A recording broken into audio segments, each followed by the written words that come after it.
It's Red Eye Radio. Gary McNamara and Eric Harley talk about everything from politics to social issues and news of the day. Whether you're up late or you're just starting your day, welcome to the show. From the Uniden America Studios, this is Red Eye Radio. Hello and welcome. He is Gary McNamara. I'm Eric Harley. Hey, it's Thursday. Gary, how are you? Doing great. Yeah. It was a good day. Yeah. Got sleep. Awesome. That makes one of us. I'm getting some sleep. Great news. I mean, last night when I was coming in, actually 2 nights ago. Yeah. Because now we're past midnight. Right. So it would have been Tuesday night, Wednesday morning. Right. Jumped in my old car, which I hadn't started for like 11 days. Right. Just because it was cold out, I went, I'll take the new car. Because my old car, for people that don't know, my old car will be 21 years old in May. Right. Closing in on 250,000 miles. Legal to drink. Legal to drink? Yeah, 21 years old. Yes. Yeah. It's Yeah. legal to drink. Yes. And so I get in and say, I'll take it to work today. Because I take it once in a while. I only put like 300 to 400 miles on in a month. That's it. Yeah. And it's my second car, and I can throw, stuff in it, and I don't care. Right. You start it up. All of a sudden, I'm like, uh-oh, there's hesitation here. I'm like, well, and I've had the cylinders missing. This was more hesitation. So I went, maybe it isn't a spark coil. Maybe it isn't a fuel injector, because that's what it's been every time. I'm like, yeah, no. Because I think I've had every fuel injector replaced. And I think every spark coil has been replaced. Right. And so I'm like, I got more time. So I started driving, and I get a mile, and all of a sudden, it's still hesitating a little bit. I'm on my way to work. But I'm really not, because I'm like, okay, I may not go to work in this. Let me take it around a couple of blocks. Then the engine light came on for like 10 seconds, or probably 6 or 7 seconds, and it went off again. And then I'm like, is it gone? And it seemed like it was gone. I went, can't take the chance. So yesterday I went out when I woke up, and I drove it like 15 miles. It's fine. So it was moisture or whatever in it. So Right. it's like, oh, yeah. So that made my day. Yeah, well, good luck on your drive home. That's the that's the kind of thing that makes my day. Like Greg Abbott said, this ain't over. Well, you and I just, when we came in, looked at each other and just went, wow. The headline out there, Yeah. Democrats call for Biden to use National Guard Oh, to keep the border open. Yes. So he needs to nationalize No, think about that. the National Guard in order to keep the border open and keep the chaos going in the state of Texas. Yeah, but think about where it is right now. The Biden administration is moving to remove the border barrier. Yes. By the way, the Border Patrol will tell you that where that razor wire is, crossings have dropped dramatically. Oh, yeah. Well, the Border Patrol, the actual agents back Abbott. Yeah. He's helping. He's helping them Because he's do their keeping job. people from coming across. It's insane. Oh, my gosh. If Biden moves, this is what I love about this situation. Both the buses that are going to these major cities, these blue cities, that now that story has gotten everyone's attention. Between Mayor Brandon Johnson and Mayor Adams in New York City, it's never ending. You saw in New York City, was it an old hospital building? They're paying $77 million to use this building to house immigrants, whatever building it was. And I thought to myself, the headlines are every single day. And the reason they are is because the people in New York and the people of Chicago are tired of their local leaders doing nothing about it. What we don't hear is the people of Chicago, people of New York City screaming, stop the sanctuary policy. I haven't seen that kind of protest Haven't seen that on a large level, but man, I would love to get Scott Rasmussen on the phone. I'd love to see a poll on that. This story from MSN.com. Numerous Chicago residents, including multiple black Democrats, have sued the city in response to the influx in migrants, and they blame Biden, not the people, not people like Texas Governor Greg Abbott. There you go. Abbott recently ordered the Department of Public Safety troopers to arrest single men and single women illegally crossing the southern border in the Shelby Park area of Eagle Pass, a hot spot for migrants entering the country. And then we know what happened on that. Chicago Mayor Brandon Johnson, along with others like New York City Mayor Eric Adams, have called on the federal government for more assistance as Abbott has bused some 80,000 migrants to Democrat-controlled cities for the past year.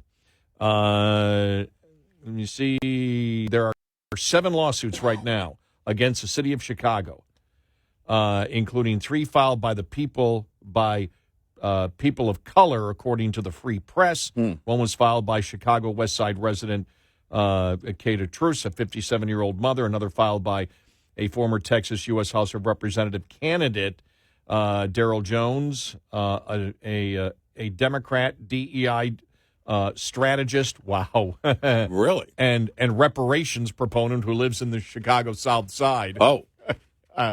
What the Democratic Party doesn't want black people to hear is that this is a Biden policy, Jones told the Free Press.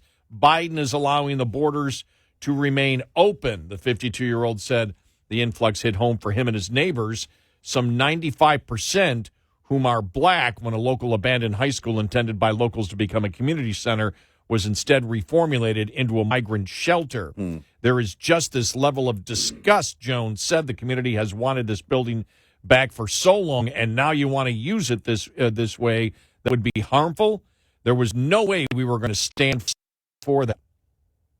They say it's Abbott, but these migrants couldn't even be getting through if it wasn't for Biden. There you go. Well, we had said all along, they can't sell this. You know, that there was a headline yesterday about, Kirby says that we, talking about John Kirby. Yeah. Kirby says we must, I thought, when I read it, I went, is this the Babylon Bee? Kirby says we must take down border barriers in order to secure the border. It's like, no, I mean, it's that's where they are. It's pure insanity. They're fighting to remove the barriers. Yeah. And we've seen this before with some of the blue cities and people that live there. Remember several years ago with the caravans that were, arriving at the southern border. And the problem is, and I think that was during the Obama years, and they were spending a lot of money on housing. And then I don't know what they said at first that they were deporting them. And then it got out, well, they're not deporting them. They're just moving them around to different parts of the country, which, by the way, is exactly what the Biden administration is doing. The majority of those people arriving in those blue cities is coming from the federal government moving them, not the state of Texas, to be clear. But the people in those cities were saying, you're spending all of this money on people who aren't citizens, and you're not spending enough in our neighborhoods. And that's what you're seeing here in these lawsuits in Chicago.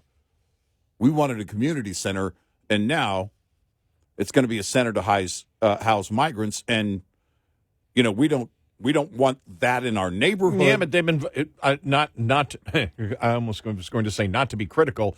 To be critical, they've been voting for this for decades. No doubt. But my point is, You can't win it with the left or the right. Right. Well, yeah, I know that. You can't win the argument now, but I just was thinking to myself, it's like these Democrats now are screaming they've been supporting this policy until, again, they had to pay for it, right, or until it affected them in some way. Well, and if you apply the recent poll that shows that people put a number of people put the border issue even above the economy, right now as a priority. If that remains to be the case in these major cities, especially in November, that's bad news for Biden. Mm-hmm. That's bad news for him. And because you can't win. Well, tell me what's going to change. Nothing's going to change policy-wise in these cities. Well, and nothing's going to change from the administration. Well, and by what Abbott has done, we all know how Biden responds. If the Republicans do something, he will double down on the bad policy. Yeah. We've seen it because you've seen how, and they will attempt to justify something that they can't justify. In a way, by the way, I'll tell you this, in a way, Abbott is really helping the Trump campaign. Well, I was about to say, he's doing right now, Abbott is doing more for the border issue right now than's ever been done than I've seen in my lifetime. Yeah. And then you saw that DeSantis and like 5-6 other governors also came and said with the statement, full support for Trump. We'll get to all that, or full support for Abbott, excuse me. Yeah. So, this thing, basically what they're saying is, okay, this is what you want. You're either going to have to concede to the Republicans, or you're going to have to publicly triple down on something that you can't sell the American public. Yep. And that's not going to change between now and November. It's not. If Biden were to win in November, it's not going to change because you're not going to change Joe Biden. No, he's defiant at every turn. That border's going to remain open, Jack.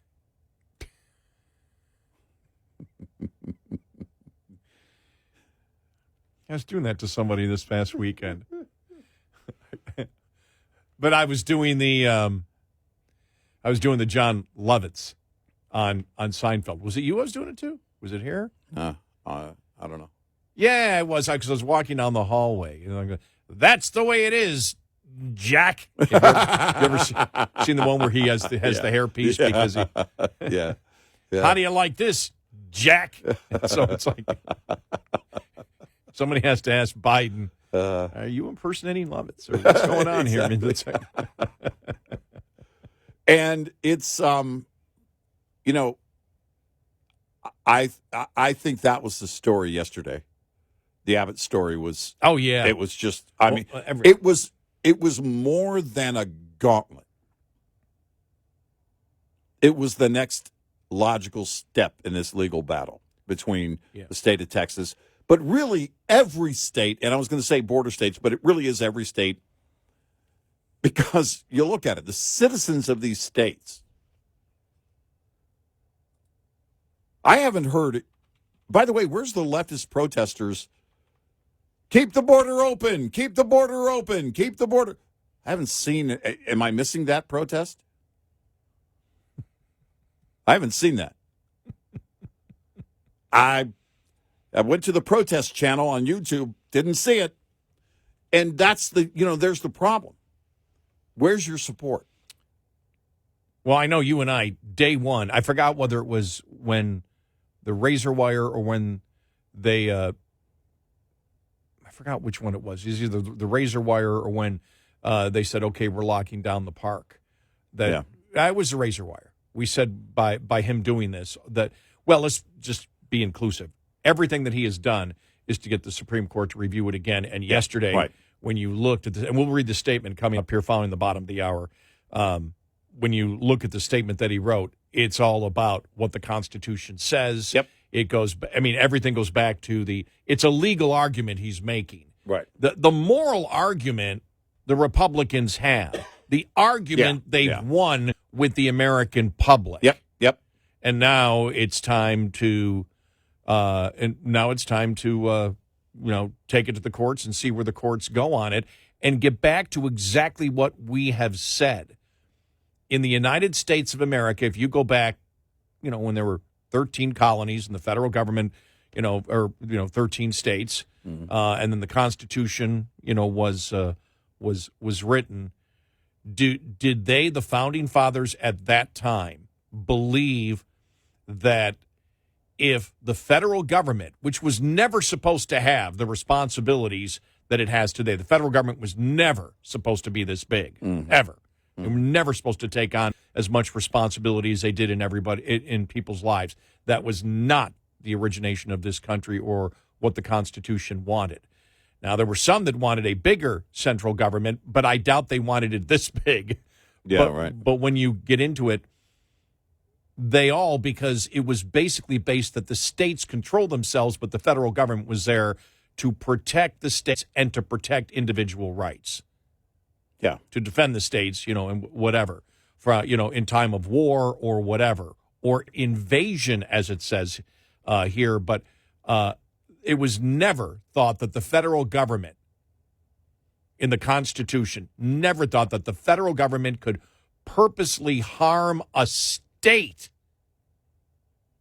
And a state has no recourse whatsoever in the United States of America. Right. That you just must accept it, even when, and we'll lay out what he said, even when they're not following the rule of law. Right.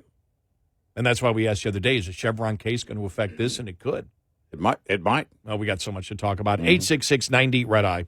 This report is brought to you by Shell Rotella. With advanced synthetic technology, is designed to help keep your rig running with more mileage and less maintenance. Starting and charging system-related issues are one of the most common causes of winter breakdowns. So when your batteries talk, it's important you listen. Knowing the warning signs that could indicate your electrical system needs attention can help you avoid getting stuck out in the cold this winter. Dim lights are an early warning sign that your alternator is degrading and near the end of its life cycle. Lights that are brighter than normal, on the other hand, can indicate your alternator is overcharging. Get a full electrical system check if you notice your headlights getting dimmer or brighter. Coming up, more with Gary McNamara and Eric Harley. It's Red Eye Radio.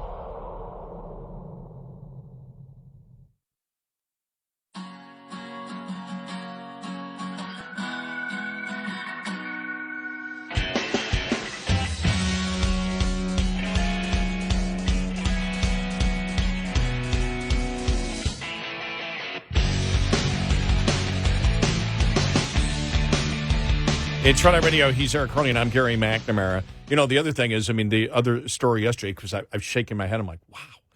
You just like, they think they're going to win this. The Biden vetoes bipartisan bill protecting U.S. electric vehicle industry from China. He vetoes it. Yeah, right. The bipartisan bill to say, wait a minute, you can't be giving subsidies to China. Right. How do they think they're not going to win this with the liberals? Well, no, but after after the big, sweeping, cleaning of the feces off the sidewalk in the Bay Area for his meeting with Xi, it should be obvious who he favors. They don't favor the people of San Francisco who have been suffering through that for who knows how long. Only when Xi decides to come to town, and when it comes to EVs, sorry, Elon. And so I see that, and then the next thing I see is, almost in succession, like 10 minutes apart. Yeah. I see that Biden vetoes bipartisan bill protecting U.S. EV industry from China. The next story really that hit me was UAW endorses Biden. Yeah. I was like, yeah. You got to be kidding me.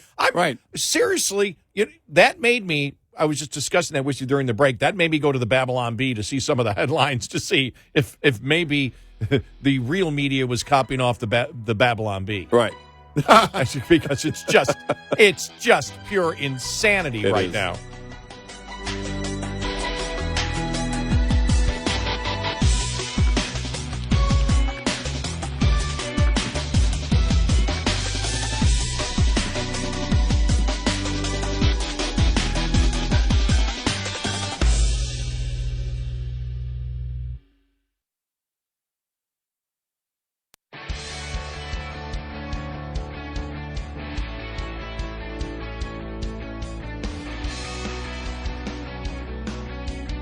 You're listening to Red Eye Radio from the Uniden America Studios.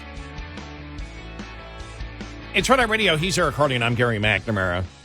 You know, one of the things we love doing is we'll look at an issue and say, how can the left argue on it? And a lot of times we'll sit there and say, okay, let me try to argue the left's position. Even if I disagree with it, let me see if we can argue it. Mm-hmm. And when I read this today, I went, okay, what would the liberal argument be against this? Right. And this is the statement from Texas Governor Greg Abbott yesterday. The federal government has broken the compact between the United States and the states. The executive branch of the United States has a constitutional duty to enforce federal laws protecting states, including immigration laws on the books right now. President Biden has refused to enforce those laws and has even violated them. The result is that he has smashed records for illegal immigrations, despite having been put on notice in a series of letters, one of which I delivered to him by hand. President Biden has ignored Texas's demand that he perform his constitutional duties. President Biden has violated his oath to faithfully execute immigration laws enacted by Congress. Instead of prosecuting immigrants for the federal crime of illegal entry, President Biden has sent his lawyers into federal court to sue Texas for taking action to secure the border. President Biden has instructed his agencies to ignore federal statutes that mandate the detention of illegal immigrants. The effect is to illegally allow their en masse parole into the United States. By wasting taxpayer dollars to tear open the Texas border security infrastructure, President Biden has enticed illegal immigrants away from the 28 legal entry points along this state's southern border, bridges where nobody drowns, and into the dangerous waters of the Rio Grande. Under President Biden's lawless border policies, more than 6 million illegal immigrants have crossed our southern border in just 3 years. That is more than the population of 33 states in this country. This illegal refusal to protect the states has inflicted unprecedented harm on the people all across the United States. James Madison, Alexander Hamilton, and other visionaries who wrote the U.S. Constitution foresaw that states should not be left to the mercy of a lawless president who does nothing to stop external threats like cartels smuggling millions of illegal immigrants across the border. That is why the framers included both Article 4, Section 4, which promises that the federal government shall protect each state against invasion, and Article 1, Clause 3, which acknowledges the state's sovereign interest in protecting their borders. And he lists the actual Supreme Court case on that. The failure of the Biden administration to fulfill the duties imposed by Article 4, Section 4 has triggered the Article 1, Clause 3, which reserves to the state the right of self-defense. For these reasons, I have already declared an invasion under Article 1, Clause 3 to invoke Texas's constitutional authority to defend and protect itself. That authority is the supreme law of the land and supersedes any federal statutes to the contrary. The Texas National Guard, the Texas Department of Public Safety, and other Texas personnel are acting on that authority as well as state law to secure the Texas border. That's a pretty powerful statement, and it covers everything. And you and I said from the very beginning, we said, okay, this is about taking it. He's taking this to the courts. Yeah, what you heard there was a legal argument. Yes. What you heard should be read verbatim at the Supreme Court when the hearing is. When they ultimately get this case, that's going to be the position of Texas. And we'll have the support, and we've already seen it from a handful of other governors, because this goes beyond the Biden administration just not enforcing the law. They changed the laws. Yes. Administratively, through interpretation. And this is where I think the Chevron doctrine may apply. Because you say, administratively, well, this is our interpretation of asylum. Yeah. Well, hell, or you could just apply right. whatever. Or since we don't, because by law, everyone is supposed to be detained in detention centers. And when the detention centers are full, if they get full, but if you're closing the border, they don't get full, well, then you don't allow them into the country. Right. What they're saying is because there's so many that they have, and because the law doesn't, the law states that they go to the detention center. Right. That's the normal policy. Right. And what they're saying is, well, since the let me correct this here. Since the law doesn't state, they're claiming specifically that if the detention centers are full, they don't come into the country. They're saying, well, our department has decided because this is such a humanitarian emergency that this is an emergency clause, and so they can all come into the country until we can decide, when they have an asylum hearing. And that would not exist if they did not change the criteria for asylum. Right. Exactly. They changed the criteria, which is changing the law. And beyond that, then created their own overflow clause, which doesn't exist in the whole detention thing. And those are the key elements there because you see it. They're putting the burden on the local cities and the states to take care of detention. You're seeing that play out in New York and Chicago right now. If you have any question, that's the responsibility of the federal government. And when detention is full, the doors close. Right. And if you wish to build more detention centers, and go to Congress for it. Right. To get the funding. Because basically, it is, saying this, it really is almost a Bill Clinton-esque, but also part Obama. This is our interpretation. Remember the whole Title IX thing. Oh, yeah. This is our interpretation of Title IX. They're still doing that with the Biden administration on Title IX. And this is the potential for that Chevron case to undo a lot of that. And I hope that it does. I'm hoping it is that far-reaching if it comes down that way. But the legal battle between Texas and the federal government is the battle. If you think about it, go back to Trump building the wall. And by the way, remember we were talking about how you can see the polls. The American people are with you. They don't want people coming here. The American people don't want legal immigration right now. And so when you look at all this, you go back to the Trump years, the polls showed then your baseline support was there even then, long before what we're seeing right now with this massive surge in people coming here.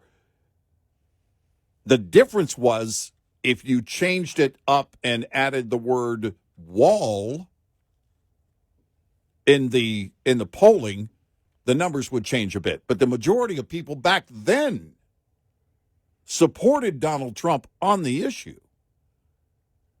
And now there's no question. The American people do not want this. They don't support Biden on this. And this legal battle needs to happen at the Supreme Court. And frankly, I can't wait. Because the only arguments that the Democrats have is that, number one, everybody has a right to be here, which, of course, is ridiculous. And nobody buys that argument. Right. And the other argument they're making is, well, but we wish to allocate the money to solve the problem. Yeah. which, again, is Right. a lie because, no, they're asking the Republicans for money so they can bring more people to process more people quickly into the country. Right. It's not about closing the border. Right. And that's why I think it was very important for the number of Border Patrol union leaders to come out and say, we don't need more money. It's policy. The same week that former temporary ICE director Tom Homan, who has been part of the Border Patrol since 1984, came out and said that in the hearing last week. Mm-hmm. Said, sorry, you don't have a point, and talked about the fact that this president is actually breaking the law in order to do this, and he's been with them since 1984, and he said it's wrong. It's just, and everybody knows the legal argument, the moral argument, Democrats can't win it, Biden can't win it. And then when it's like, when the Border Patrol comes out and says, we don't need the money, when Tom Harmon comes out and says, we don't need the money, nobody can argue that point. Democrats they've been lying consistently about what's going on at the border until they can't lie anymore. And then they change the lie to, well, we're trying to solve the problem with comprehensive immigration reform, and we've asked the Republicans for millions of dollars to solve this problem, which is a lie. They're not solving the problem to them is not solving the problem that the American people want, which is close the border. right. So everything is still a lie. They've just moved on to a different lie. Yeah. That's where we are. Yeah, we're simply at a different lie now. All right, time to move the goalpost. Time to move the goalpost lie over here. Right. Or move the entire field. We're going to move the game to a different field. Yeah. I mean, that because they can't win. You're not going to win on the issue. And then the call, because it was, the liberals were running with it. All right, it's time. The call to nationalize the National Guard to keep the border open. Mm-hmm. I mean, my God. Yeah. What the? It's just, did you ever think that we would get to a time like this where nothing made sense at all? I mean, it doesn't. I used to be able to understand some of liberalism. I disagreed with it, but I understood where they were coming from and politically where they were trying to go. Well, we need more money for the poor. All right. Yeah, I know why they thought that was appealing. Yes. You can tell me, justify this one. You can't. No, there's no justification as to what's going on. They can't sell it to the American people, so they lie. Right. Does any Democrat listening right now actually believe that you're being told the truth over the last year, a couple of years, as to what's going on at the border? I mean, seriously, if you're a Democrat and you're watching Mayorkas, you're watching Kirby, Karine Jean-Pierre, or Biden, anyone speaking on this, you know the truth, and you know they're lying. Big time. It's insane. 866-90-RED-I. Lines open for your calls. 866-90-RED-I on Red Eye Radio.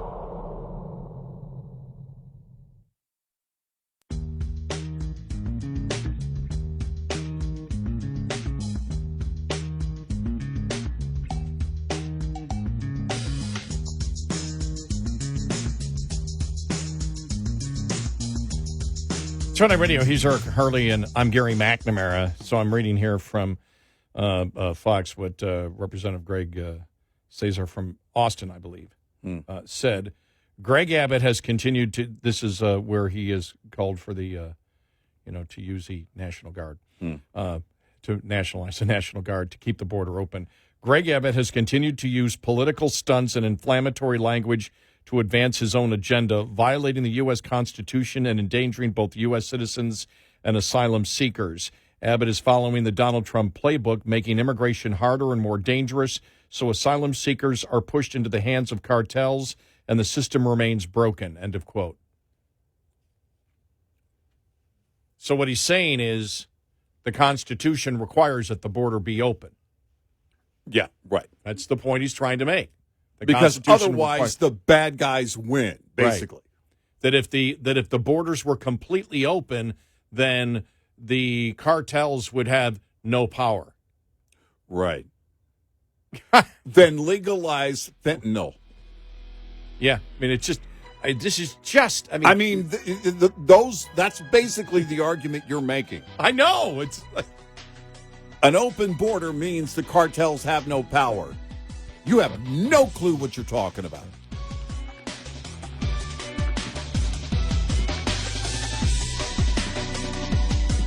Top of the Hour News is brought to you by House Products. Visit houseproducts.com. This is Red Eye Radio on Westwood One.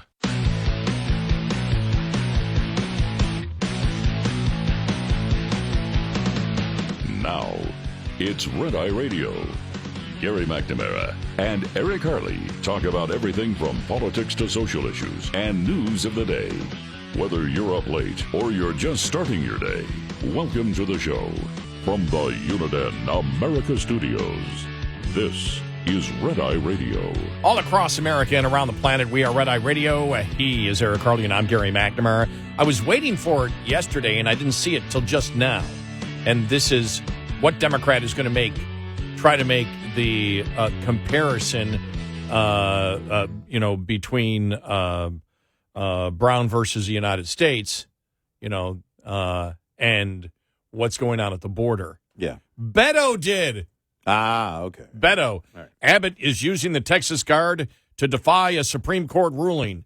When the governor did this in Arkansas in 1957, Eisenhower federalized the Arkansas National Guard to ensure compliance with the law. Biden must follow this example of bold, decisive leadership to end this crisis before it gets worse. You're talking about two very different scenarios. I know. I mean, it's like, Extremely different scenarios. thing is, when we can figure out where they're going and how unsuccessful it will be, Right, yeah. it's pretty bad. Right. It's like they've completely run out of ideas. But I was waiting for it yesterday. I'm saying, I'm waiting the comparison to Arkansas. Yeah. Waiting for that whole thing, waiting for this. There it is. There it is. And, of course, he got off his skateboard in order to make sure that he had a completely wrong analysis of what's going on here. I don't know. Maybe he texted it from his skateboard. Texted. Okay. Hashtag emoji. But it is two very different legal arguments. Two very different roles and two very different scenarios. But that's okay. He's Betto. So. Well, we did ask a couple of weeks ago, where is he? What's he up to? Oh, there he is. Remember? Yeah. There he is. He makes a... Now, is this evidence that he's going to run for another office in Texas again? I'm for open borders, and I'm for federalizing the National Guard for open borders. I wondered, because for a while, I thought, this is, years ago, several years ago, I thought, well, he could probably go back to his El Paso district and run again. I don't know if that's the case now. He's, he's a local guy, and back then had that kind of support. But I don't know if he does now. He might. I'm just saying I don't know that to be I don't just, like I was before, I was just saying it going, oh, yeah, well, he's had that support all along. I don't know that he does anymore. Because the people of El Paso are pulling their hair out too. Remember Biden's visit when he was, 9 miles from the border? And they had to go in and they worked for days to clean up everything in El Paso to make it look better than it was, of course. And I don't know, since everything that has happened, I'm not sure he has the same support. Maybe he does, but I can't bet on that. I wouldn't bet on that. Before, I probably would. Years ago, after he left that office for a number of years, I would, all right, yeah. Local guy, he could come back. He could win it. If that seat came up, he could probably get it. Not sure that he could now. And this is where the Democrats, I don't know. I don't even, bubble's not big enough of a word for the disconnect that they live in. It's a complete delusional state. And the disconnect here is that the debate used to be in the abstract. Should even up to the first Trump administration, or when Trump was first running for president in 2016, even back then. Well, should we build a wall? The images weren't playing out. The buses weren't coming in to New York City. Well, actually, plane loads were, but that was the federal government sending them there, and the people in New York City, or the leaders in New York City, didn't say anything about it then. But you're not seeing it play out. You didn't see it play out in the media back then. It was still somewhat in the abstract, even though in a border state, we all know, it was reality. And Governor Abbott helped to make it that kind of reality for many more people. But this discussion now is far from the abstract of, well, should we do this? Should we do? People are coming across that border in droves, and it ain't going to slow down. We're having a mild winter. I know up here in North Texas, we've got, 60 degrees today? Yeah. We're having a mild winter. We have an election year, and people who want to get across that border know, you better get across now if you want to get across. So we're going to see this surge continue, and as the warmer it gets, the more it's going to increase all the way up to January 20th of next year. I think that inside the White House, they have confidence that they believe, remember it was April of 2020 where it was the policy came that Biden, should just be in the basement and not campaign at all, right. Hardly at all. Right. They believe that would be effective. I believe now what they think is they can defend the indefensible and still win, that they can have insane policies and they believe that they can win. That's what I believe. That's where the that's where the administration is right now. Yeah.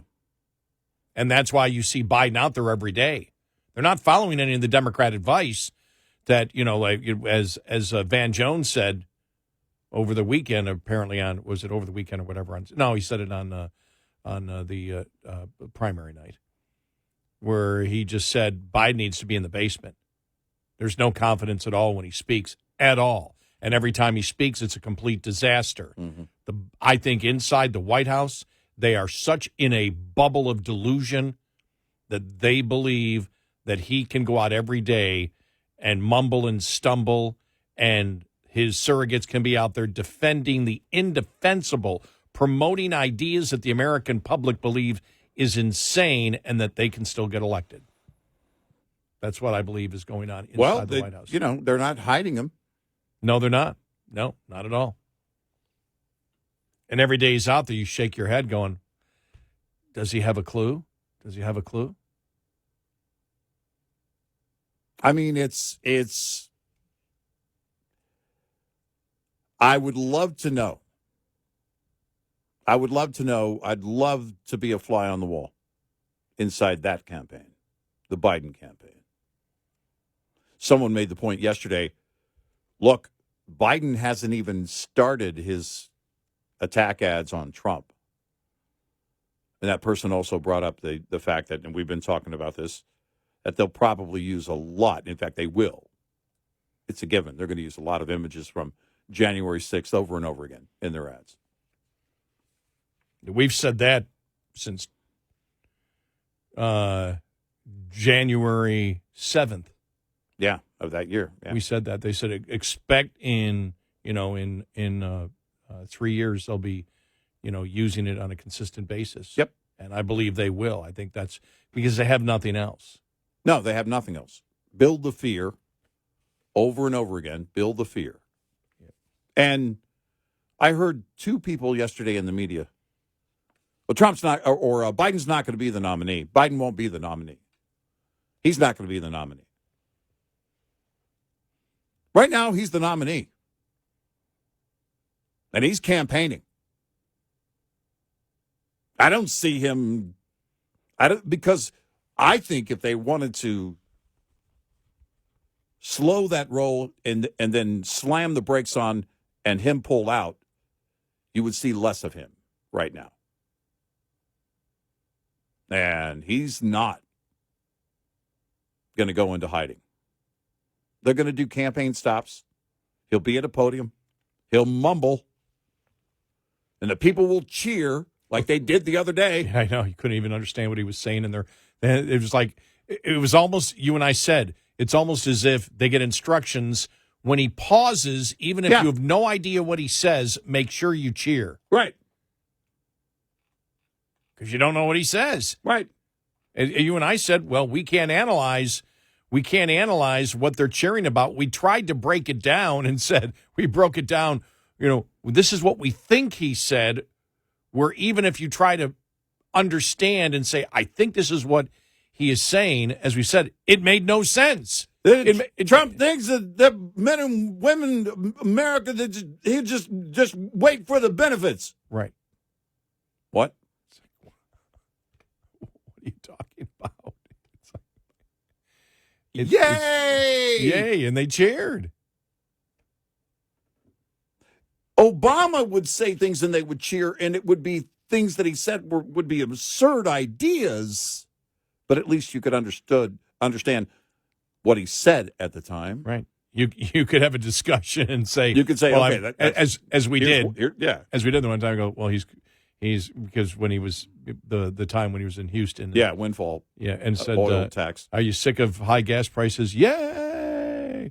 Well, so am I. So if I become president of the United States, I'm going to put in a windfalls profit tax. Yay!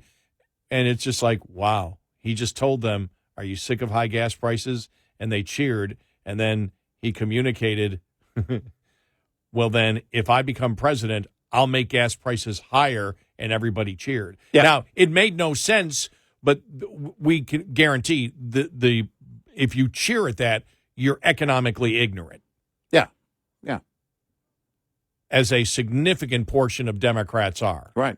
Completely, and a growing number of Republicans, but still way more Democrats have no idea about economics and how it works. Right. None. Right. 866-90 Red Eye. Brought to you by FPPF, Fuel Power Max. Surviving and thriving as an owner-operator has just as much to do with managing costs as it does with generating revenue.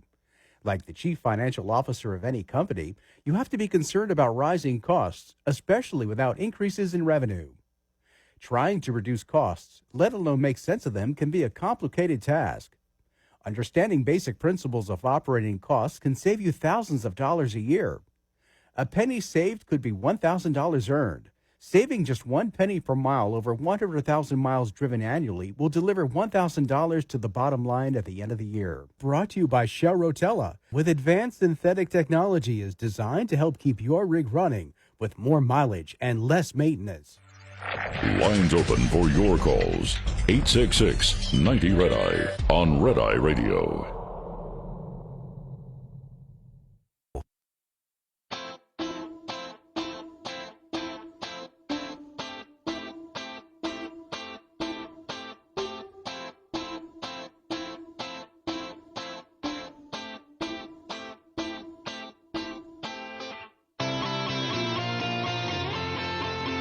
It's Friday Radio. He's Eric Carly, and I'm Gary McNamara. Coming up, Barbie and Coffee.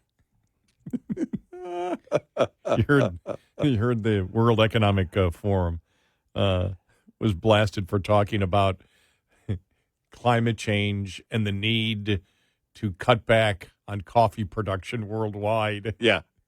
They just got... While everybody in the room is taking a sip of their coffee going, whoa, what?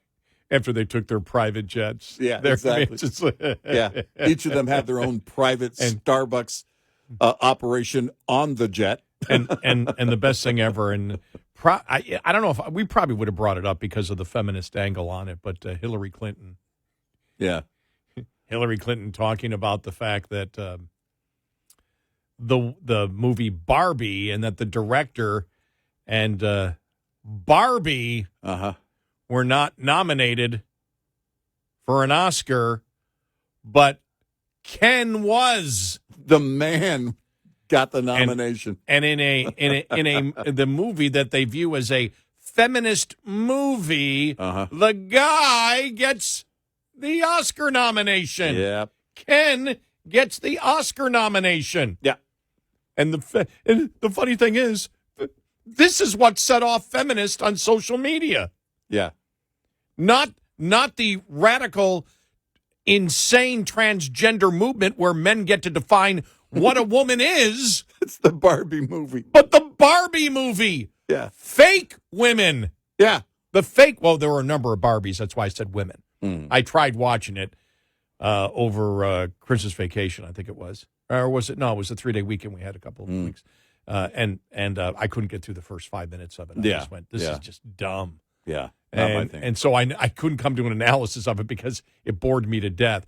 But I just loved that story yesterday. Finally, feminism. Feminism now is back in order to protect animated women.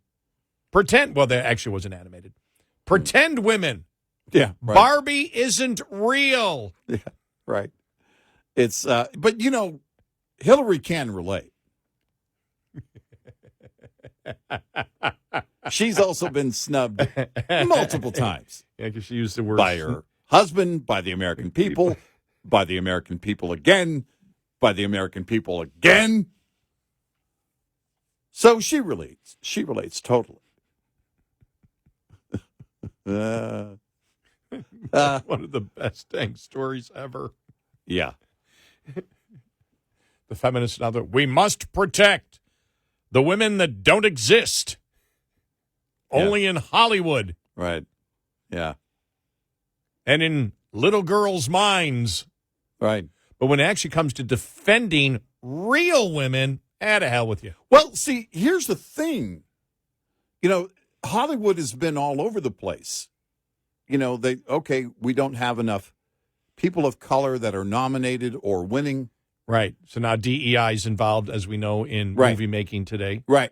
And now, the white man. If the man is nominated, the woman must also be nominated every time from the same project.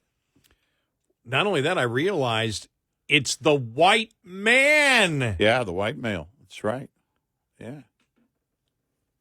My gosh. They can't get it right. Liberals just can't get it right. Well, in critical race theory, what you must understand is every white man actually wishes to be Ken. Right. Make it up as you go along. Yeah. Nah, for me, it was G.I. Joe. G.I. Eric doesn't have a ring to it. You know what I mean? It just didn't. As much as I wanted it to happen, it just didn't. Yeah. Kung Fu Grip. I don't know if you were probably older when that one came out, that version. G.I. Joe with a Kung Fu Grip. I remember. You remember it? Yeah, I remember. I mean, because the ads must have been everywhere. I guess they were, because everywhere. That's the only reason that I would tell my parents, I got to have that. But you know what I'm thinking of? And that was just last week. Do you remember? And I believe it was G.I. Joe. Remember when Michael Richards was on Fridays? Mm. And he was the sketch show. Yeah, and he was basically Sketch show, yeah. basically playing in the sandbox. Yeah. Yeah. That's what it is. Yes. That was a great sketch. Oh, I know it was. My gosh, that was a great one. I know. It was fantastic. Wow, that was great. And I also had the $6 Million Man action figure. Did you really? I did. It couldn't lift anything heavy at all. It was crushed by my bicycle repeatedly.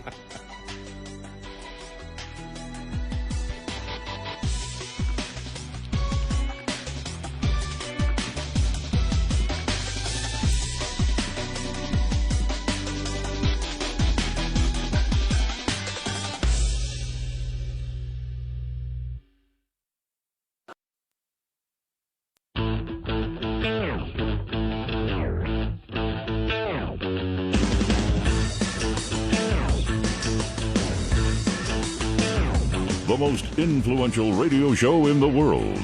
On now, at this moment, Red Eye Radio. It's Red Eye Radio. He's Eric Harley, and I'm Gary McNamara. Oh, speaking about the border, Senate conservatives spoke up yesterday. We'll get to it in just a moment here. This is from thehill.com. Senate conservatives are ratcheting up their opposition to an emerging bipartisan deal that would fund Ukraine and address border security, declaring it. Now, it's almost as if, did you consult them on this? Did you consult the Republicans, Eric, on how they should label this? Because this from thehill.com, Senate conservatives are ratcheting up their opposition to an emerging bipartisan deal that would fund Ukraine and address border security, declaring it a stinking pile of crap, end of quote. I heard someone use heaping, steaming pile of garbage the other day. Oh, okay. Too. I mean, So we want to thank everybody for listening, and I cannot confirm nor deny that I was part of it. Declaring it a stinking pile of crap that will allow millions more migrants to cross the country without any resistance at all. Ted Cruz argued at the press conference Wednesday that former President Trump was able to drive the number of migrant crossing the border to just more than 500 people a day without this stinking pile of crap bill. He accused Republicans negotiating the legislation of only wanting to provide money for the war in Ukraine and said that they will merely provide the semblance of border security reform to achieve that objective. Let's actually go to the press conference yesterday and hear some of Ted Cruz's comments. The Biden border crisis is an absolute humanitarian disaster, and Democrats don't care. Last year, 853 migrants died crossing illegally into this country. Alejandro Mayorkas didn't even know how many had died because he didn't care. When I brought 19 senators down to the border, we saw a man who had drowned floating in the Rio Grande. Democrats don't care. Last year, thousands upon thousands of children were brutalized and sexually assaulted by human traffickers, and Democrats don't care. Last year, thousands of women were sexually assaulted by human traffickers, and Democrats do not give a damn. Last year, more than 100,000 Americans died of drug overdoses from Chinese fentanyl flooding across the southern border, and Democrats do not give a damn. Now, you may say, oh, come on, that's harsh. They care. They care. Somewhere in their hearts, they care about all the people suffering and dying. Baloney. Because if they cared, they would stop it. If you cared about the children being raped at the border, you would say no more. When Joe Biden came in, we had the lowest rate of illegal immigration in 45 years. He inherited success, and he deliberately broke it. Democrats want these open borders. And this bill, this mysterious bill, that is buried down in the basement of Chuck Schumer's office. All of you have a living as reporters. Ask yourself, why have you not read the text of the bill? There's a reason. As bad as we think the bill is, I promise you it's worse. The people pushing this deal knew, no, if the American people knew what was in it, they would be against it. This supplemental bill is a kamikaze plane in a box canyon with no exit, headed for a train wreck. If you look at this bill, the bill is not designed to fix this problem. By the way, the single greatest national security threat to America, this right here. I think the odds of a major terrorist attack in the United States are higher today than they've been any time since September 11th. You know what? In that spike, how many Hamas terrorists are there? How many Hezbollah terrorists are there? And what are we going to say when they carry out an attack here like October 7th in Israel? This bill is not designed to fix the problem. This bill normalizes 5,000 people a day coming in. 5,000 people a day is over 1.8 million a year. That's called an invasion. By the way, under Joe Biden, we've had 9.6 million. So the great Republican compromise is we're for 2/3 of Joe Biden's open borders. We'll let in 6 million instead of 9 million. This makes utterly no sense. And there's a reason. Republican leadership is like Charlie Brown with Lucy and the football. And over again, they run for the football, and over again, Lucy Schumer pulls it away. And Republican leadership lands on their ass. They entered this negotiation saying, we will only do what Chuck Schumer will agree to. He doesn't want to fix this. He wants it to continue. So negotiating with Chuck Schumer on securing the border is like putting Hannibal Lecter in charge of a Go Vegan ad campaign. He might dine on your liver with a healthy side of fava beans, but it's not going to remotely do what the suggested objective is. Final point. Not only is this bill utterly ineffective in fixing the problem, but it's designed to fail. The chances of this bill passing the House of Representatives, I can quantify it mathematically. The chances of this bill passing the House are 0.000%. It ain't going to pass.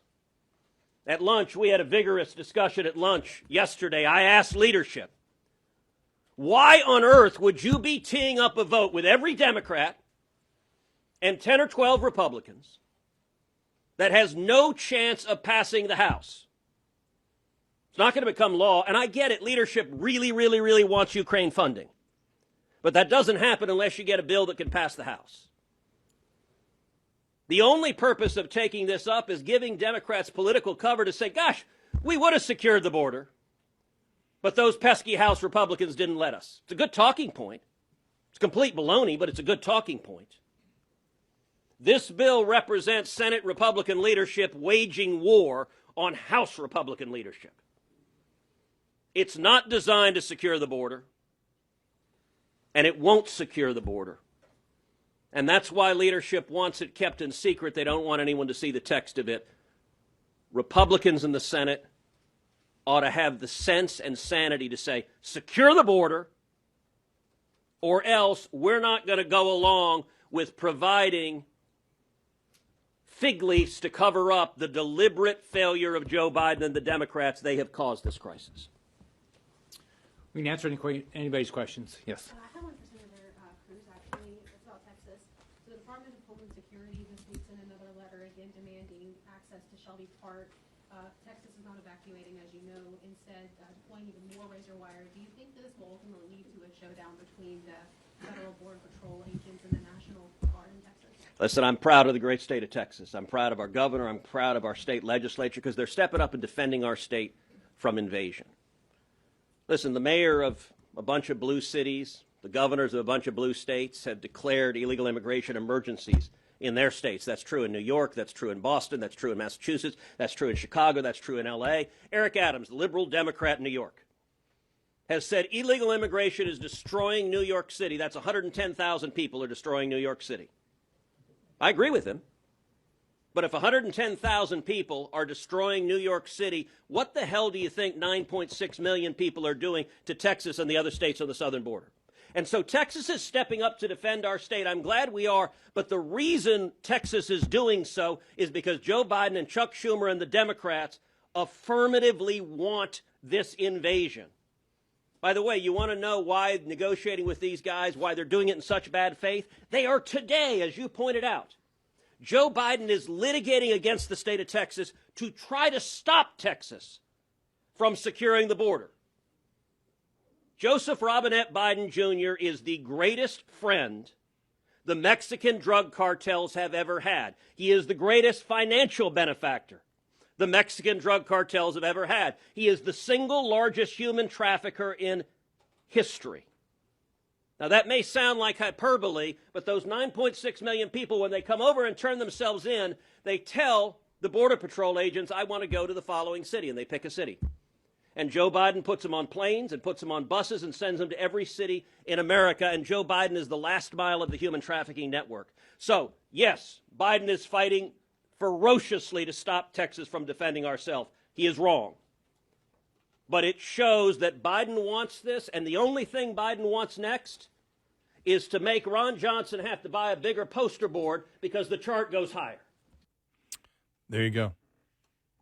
And we criticized, when this negotiation first started, and they started talking about, how many people Republicans would allow across the border. And this is where Republicans cut their own throat, because now they can say, and it's not going to pass the House if this bill ever gets there. But if you get 10 or 12 Republicans and the Republican leadership behind this, then you can make the case, well, it's what a number of Republicans want too. Right. Oh, no, it's bipartisan. Yeah, it's bipartisan. The border will be open. Just how open will it be? It's insane. It's completely insane. Because when we first heard it, it was one of those things where we both come in, wait a minute, is this right? Did somebody hack somebody's account? Yeah. Is this accurate? It is. And it's insane. We absolutely can't allow this. And it won't pass the House. It won't become law.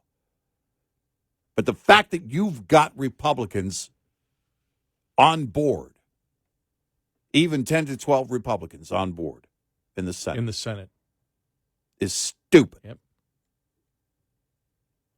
Means they've got to go. It's that simple. If you're voting for them, if you're supporting them in any way, you're supporting a Democrat. You're supporting a liberal. You're supporting continued open borders. By the way, if it became law, we said it then, from the beginning, if this were to become law, it's permanent until down the road somebody changes that, which is likely never going to happen in our lifetime. So you've got Republicans that are fighting to make this permanent. No. All of them should be gone. Yep. Not one more vote for any of those that are on board for that. And understand, because the Democrats have been, the Democrat leadership is saying we will continue with 9 million a year. Yeah. And we will let Russia win. Yeah.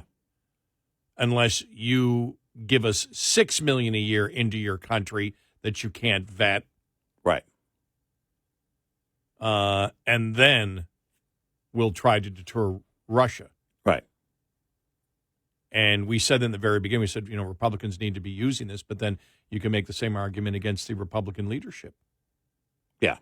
Because it's pure, absolute pure. It's like, nope, sorry. Yep. You may believe it's important for, Ukraine. Even if you believe that, you can't give up sovereignty of the United States. Right. Yeah. Let's open our border. Let's fight to open our borders so that we can protect Ukraine's borders. Yeah, exactly. Doesn't make any sense. And the American people won't buy it either. And again, this is not an administrative move, which means if it were to pass, it's not going to, but if it were, this is what they're fighting for. These 10 to 12 Republicans are actually fighting to make this permanent law. No. Never. Absolutely not. Never. 866-90 Red Eye. We'll be right back with more Red Eye Radio with Eric Harley and Gary McNamara.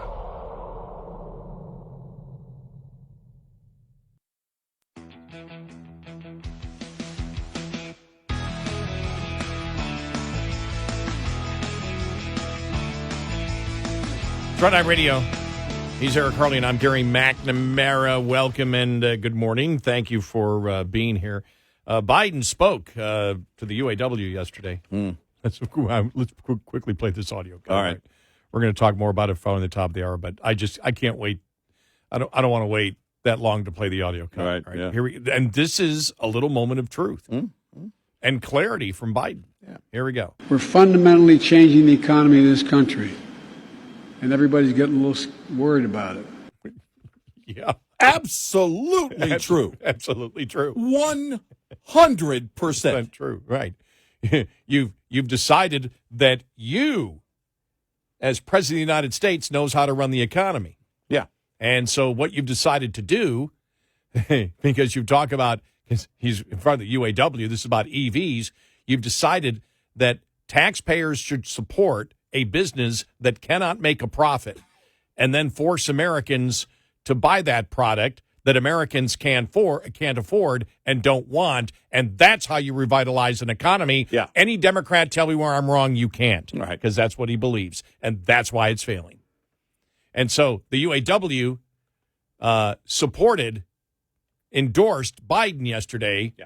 See, Sean Fain got up there and went, well, the vast majority of our, membership isn't going to support him, but we do. Is exactly what we said. Yep. I'm sorry. Yeah, I don't know what to call people that pay their dues to a management, or to leaders that aren't Take doing your anything. money and do something you don't want them to do. Right.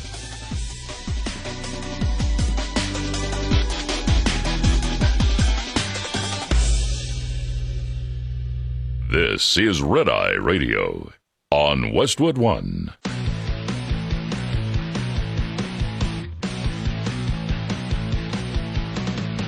Now, it's Red Eye Radio.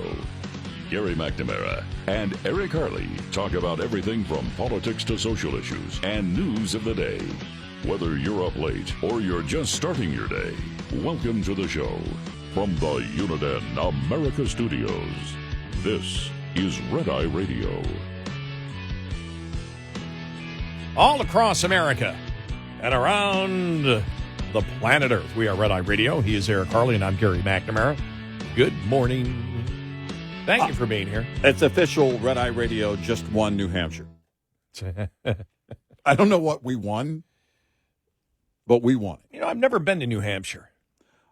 I was thinking about that the other day. A friend of mine did a vacation and basically did the entire Northeast region one time, and it was like 2 weeks, and they posted pictures on their Facebook, and it, looked great. But I've never done it. One of my daughters went to Boston one time, and I've had friends go up, to New England and vacation. But I don't know. It's just it's not on my radar. But maybe later when I retire, when I'm 95. But yeah. Because I like I don't have time. That's the thing is that I don't know when I would find the time. It's like, well, and now leaving Texas, nothing against New Hampshire, but leaving Texas makes me nervous. My wife was born in Oklahoma. Her sister still lives there with her husband, and we go there a lot. We go to Oklahoma a lot. I love Oklahoma, and I don't get as nervous going into Oklahoma. But getting on a plane knowing I'm leaving the state of Texas these days makes me nervous. By the way, a serious point. I was talking to a relative, this was last year, I think, about this time. And because they were going to Atlanta. And I thought, okay, and they had never been there. And it was like, okay, I got to learn how to, navigate and get to where I'm going, which is, common problem if you're going to a conference or something like that, right? Mm-hmm. But what about these other cities that are having major problems right now? I mean, if they had a conference, which I'm guessing they still have them, I've never been to, I've been to a radio conference in San Francisco. This is years ago, 92, I think. And didn't really have any issues. I mean, we stayed close to the hotel for the most part. But now, if you were traveling, if you're being, for business, if they're going to have a conference and they set it up in a city like San Francisco or a city like Portland. Conventions, yeah. What's happening with conventions? That's a great point. Would you want to go? And I would have to bow out. I'd have to say, look, I don't think so. No, I only do conventions from home. Yeah, exactly. Conventions and conferences from home. That's what I want to do. Yeah. I want to quit those things. We went to, there luckily, was, we don't have to do exactly. There was one event for the trucking industry that every few years, every 3 or 4 or 5 years, is in San Diego, and it's beautiful there. Yeah, you seem to always go to that one, don't you? Yeah, it's funny how the last time I did it, it's for the trucking industry. It's the American Trucking Associations, but the company Freightliner that builds big rigs. They're the number one big rig OEM. And they put on a private show at that show every year. And it's invitation only for their biggest customers, the people who buy big rigs from them, right? Well, that year, and you never know, and I've never had an invitation because I don't buy big rigs, right? But it's always, everyone's guessing, who do you think it's going to be? Well, that year I get back to my hotel, and I get up there, and there's, it's beautiful outside, and I'm hearing the Eagles CD, like Greatest Hits. And I'm like, okay, I'm looking out the window, and I'm thinking one of these open-air restaurants down at the ground level is playing some Eagles really loud. And I'm thinking, okay, I'm not bothered by it. I like the Eagles. That's fine. And then I realize, I look over to my right, and I forget the carrier that is permanently there, the naval carrier that's permanently there in San Diego. And the private concert is on the deck of that ship. Wow. And I talked to people who went. They said the band came out as everyone was eating, greeted everyone, hung out with them like it was a cocktail mixer, and then got up there and performed every song. Like I said, it sounded like the CD. So they didn't think it was like too militaristic? No, not at all. Okay, I just wondered that. Not at all. And about 10 minutes after the about a few minutes after the music ended, fireworks. And then about 15 minutes later, a helicopter, which was the band, leaving. And apparently they had a concert, I think a stadium concert, in that area the weekend before. But they've had the Rolling Stones. A buddy of mine sent me a picture from that. He goes, hey, here was the concert this year. And it was the Rolling Stones, Elton John in the middle of a room, just him and a piano, and all this. But San Diego stands out because it's so gorgeous. And I've had other family members. My one daughter and her family went there for a wedding one time, and I want to go. I want to go there because the beach, the ocean, looks just terrific there. I want to explore. Also, my dad, when he was in the Navy at the age of 18, spent a little time there, and so. Yeah, there's so much of this country I haven't seen that I guess eventually I'll, start building that list, or maybe just get on a plane or hop in my truck and my wife and I will drive. But there's so much to see, so many great places to see. Yeah, one of these days, because I've never been to the Grand Canyon, one of these days. But San Diego also. It's where my Aunt Helen and her family live. Oh, so yeah, nice. So. Didn't you say there was something they ran into some people that listened or something? Was that them? She does all the time. She saw my father. And it's like, that's... it's like, of course she's older. I mean, she's got to be close to 90 or early 90s, whatever. Yeah. But her entire family, my cousins and everybody, Right. You know, they are there, and as you know, because it's West Coast, we're on like at 10 o'clock. Right. Yeah. And so she says all the time. Yeah. Friends, you know, I was listening to that Red Eye Radio. You ever hear those guys? She goes, it's my nephew. No way. Yeah, I loved the weather there. It reminded me a lot of Texas because, you know, SoCal is kind of that way, you know, dry, warmer. Loved that. And I hear so many great things about the, you know, basically the wildlife in the oceans and how much you could explore there. I'd love to go fishing there, you know, just spend some time there. But, I mean, so many great locations. Somebody was talking the other day about passports. And I thought, okay, I keep my passport present. You know, I keep it updated. But I've got so much to see here.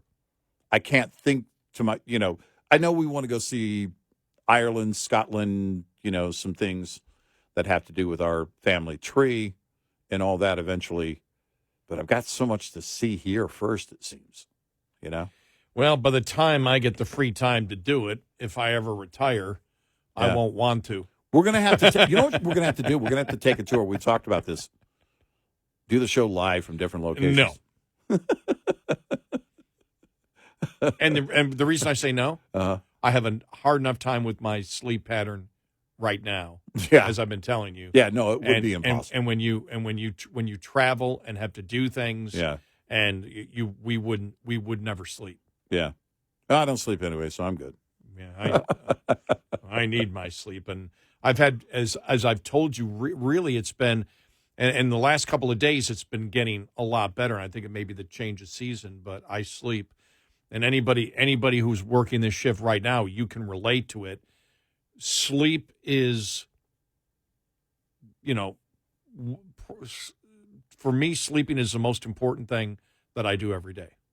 It's almost 19 years for you. It's doing this shift. and it's prioritized because when I first came on and I thought you took melatonin to stay awake.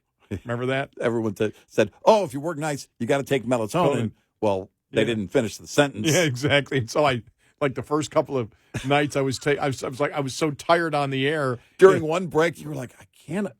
My introduction. I'm so tired. It's like you were like, "No, you take it to go to sleep." Yeah. Oh. It's like, and I'm starting on a brand new show, and I'm half It's asleep. almost like a cruel joke, you know. Yeah, you know, because then it just makes it that. But much when I harder. first got on, I mean, I remember I thought to myself, okay, what I'm going to try to do is sleep like 2 in the afternoon, sort of what you do. Yeah. You know, 1 or 2 o'clock in the afternoon, and you know, sleep or 4 or 5, whatever it takes. or 4 or 5, yeah, exactly. But get up at 8, 9, or 10 o'clock, and then go in. And I couldn't do that. I had to sleep when I got home. I just couldn't. You don't have to for some reason. When I get home, I'm tired and I sleep, and so the sleep pattern's changing again because I sleep. Let's put it this way: I sleep my goal is to sleep 6 to 10, 6 to 10. Right. All right.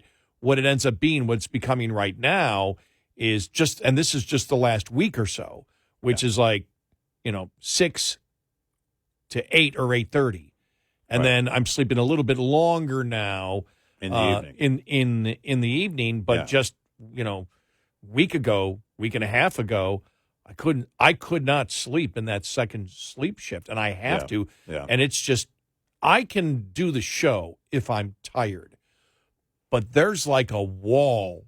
Yeah. That when I don't get sleep, that's in my head. It doesn't affect anything. I just hate being here. Well, I hate doing the show tired. It's frustrating. And when I came in the other day, remember when I finally said, I got the sleep. I was so happy. I said, I don't want this night to. I was telling you off the air. I was like, we were walking out the door. I go, I don't want to leave. I don't want this night to end because I've been wide awake the entire night, and I love being. And now I'm wide awake right now, but I love it when I'm wide awake. I just don't like being tired and on this shift, and I have no problem sleeping on weekends. No problem with the first sleep shift when I go home. I'm always exhausted. Yeah. But it's something that everybody who works this shift listening right now, you're shaking your head going, I relate to it because I'm always trying to find that proper place to sleep and get my rest. When I started in 96, it was my kids were small, and it was great that I could go home, get them off to school, be at home. If the phone rang, I was there. I could go to the school, get up, go to the school if I needed to, help out. I'd get up when they got home from school, and then maybe take a 30-minute, 45-minute cat nap before the show. And the show was different. Back then, it was music. And even when we started moving into talk, prep was different. Back then in 2001, after 9/11 is when we really started moving into talk radio and talking news topics and covering the stories. And that became where I think it was really 9/11 was the changing point, because I realized, okay, I don't feel I can sleep at ease because so much is going on. And so I want to, basically be caught up at whatever time that is, 2, 3, 4 in the afternoon, sometimes 5, and then get up and then recap, at 8, 9, 10, whenever I wake up before I come in. But everything, the news cycle doesn't stop now. And there's so much that will change on a story. You think about the Greg Abbott move yesterday in Texas, right? I mean, that's a big move. That was if you just looked at your phone alerts the way you and I have them set up, it's like, because this is another thing, with some of these, especially with Fox News, sometimes they over dramatizing. You don't know is that a real story? Is it just about something somebody said? Or, well, with the one with Abbott, it was a huge story. It's a big part of the next step in the legal battle between the state of Texas and the Biden administration. But I realize that, I have to sleep when I can. And if I know I'm not ready to go to sleep, I just have to keep working until I am. And frankly, over the last couple of days, I've had a total in 48 hours of less than 6 hours of sleep. Now, Yeah, I can't do that. 3 days ago, I got 7.5 hours of straight, solid sleep. So I can't explain that. And it wasn't that I kept myself up. It's just I wasn't sleeping, Just one of the things to do in this job. I've recently, just because it has been, and maybe because it's election season, but the news cycle is so quick. Yeah. And I did some research because I was like, why can't I sleep in that second shift? And I would go to sleep at 6 o'clock or 5 o'clock and wake up at 6 and couldn't go back to sleep, or I just couldn't sleep at all. Right. And what happened was I was getting, I would wake up and when I wake up 5 minutes later, I'm extremely hot. I got to take the covers off and the comforters and all that. I'm like, what's going on? Mm-hmm. And did the research on it. And they said, because you're going from sleep to your mind is as active as can Work be, and mode. the adrenaline starts flowing, Yep. and that's why you get hot. Yep. Your metabolism is going into work mode. And it's like, okay, I just got to shut everything off, and if I wake up, don't look at the phone. Right. Because I will wake up. It's funny, because I've done this, I'll go to sleep, if I went to sleep at 5 o'clock, I'll, wake up at 6.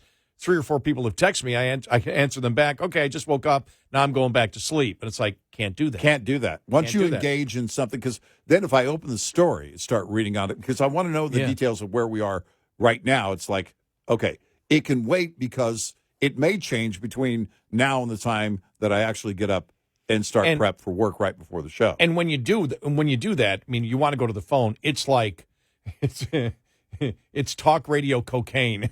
No, it is. You want to. It's like, I wake up. I got to find out what's going on. I got to find. And so you're basically.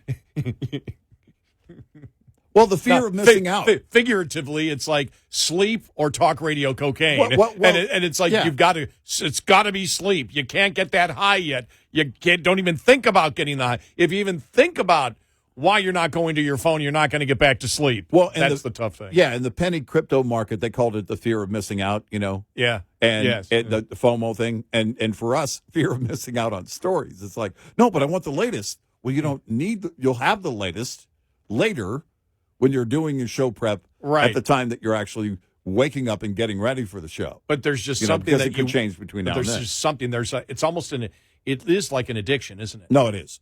And it started, really is like an addiction. It started on 9/11 because I was sleeping 30 minutes at a time. on 9/11 and for weeks. 866-90 Red Eye. Coming up, more with Gary McNamara and Eric Harley. It's Red Eye Radio.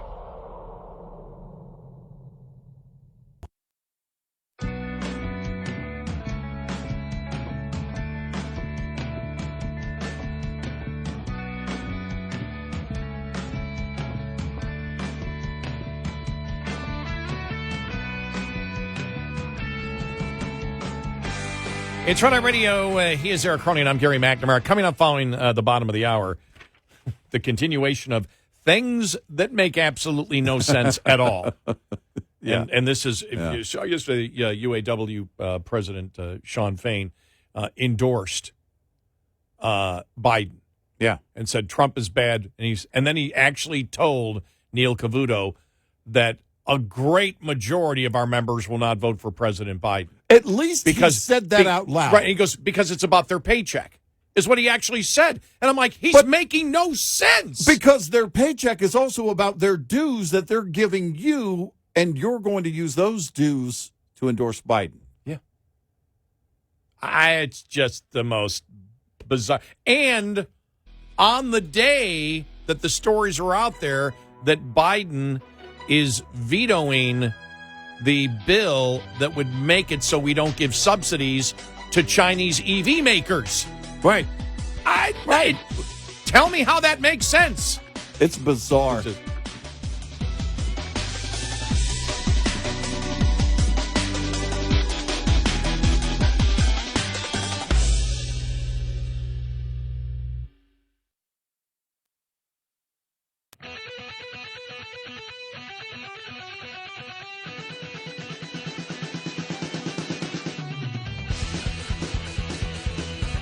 You're listening to Red Eye Radio from the Uniden America Studios. And he's Eric Harley, and I'm Gary McNamara. You know, we've talked a lot, Eric, about EVs, and we've talked about here in the United States that the number of minerals you would need to make an electric vehicle for the batteries and everything else, and that the left is against mining, and the Biden administration is against increasing mining.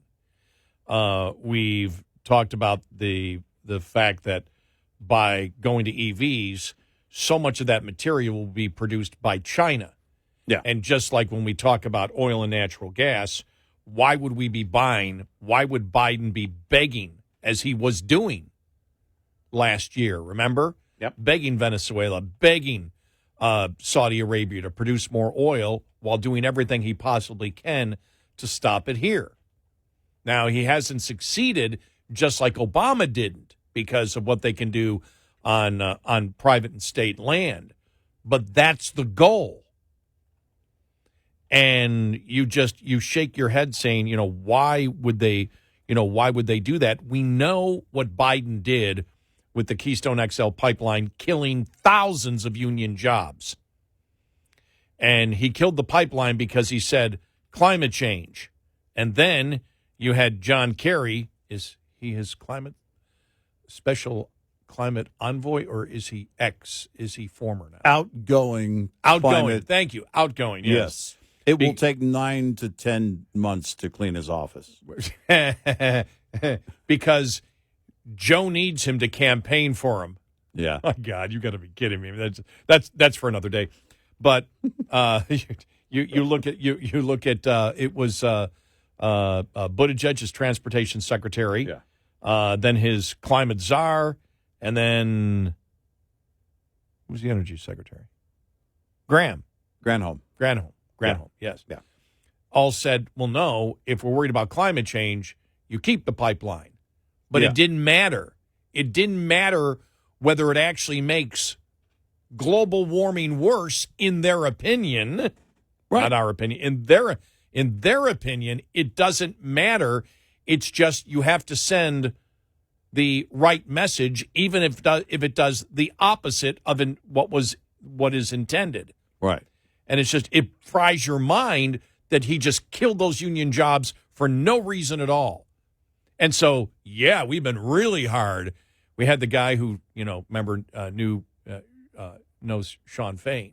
when we blasted Yeah, him last yeah. time. Right. And we got into nice little audio fisticuffs here. We were attempting to because he defend him. he was in a very nice way trying to defend, Thane, and sorry, you just can't, because the fact of the matter is that union leadership is taking union dues and supporting a candidate that most of its members don't support, and now we have it from Thane himself. Well, you're giving dues to your union to kill your jobs. Yes, ultimately, And- ultimately that's the worst effect. And if you see where the union movement is going, and by the way, just so people know, my past, former United Steelworker and International Association of Machinists and Aerospace Workers Union. Right. And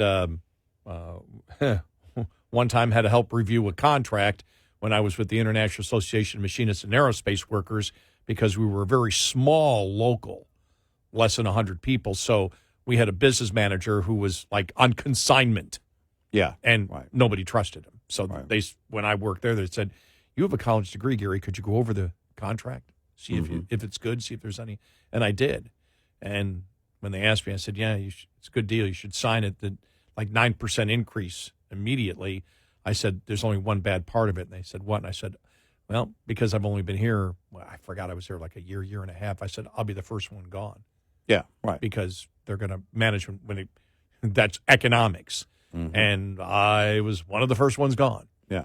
When when that happened. I mean, that's just the way that it works.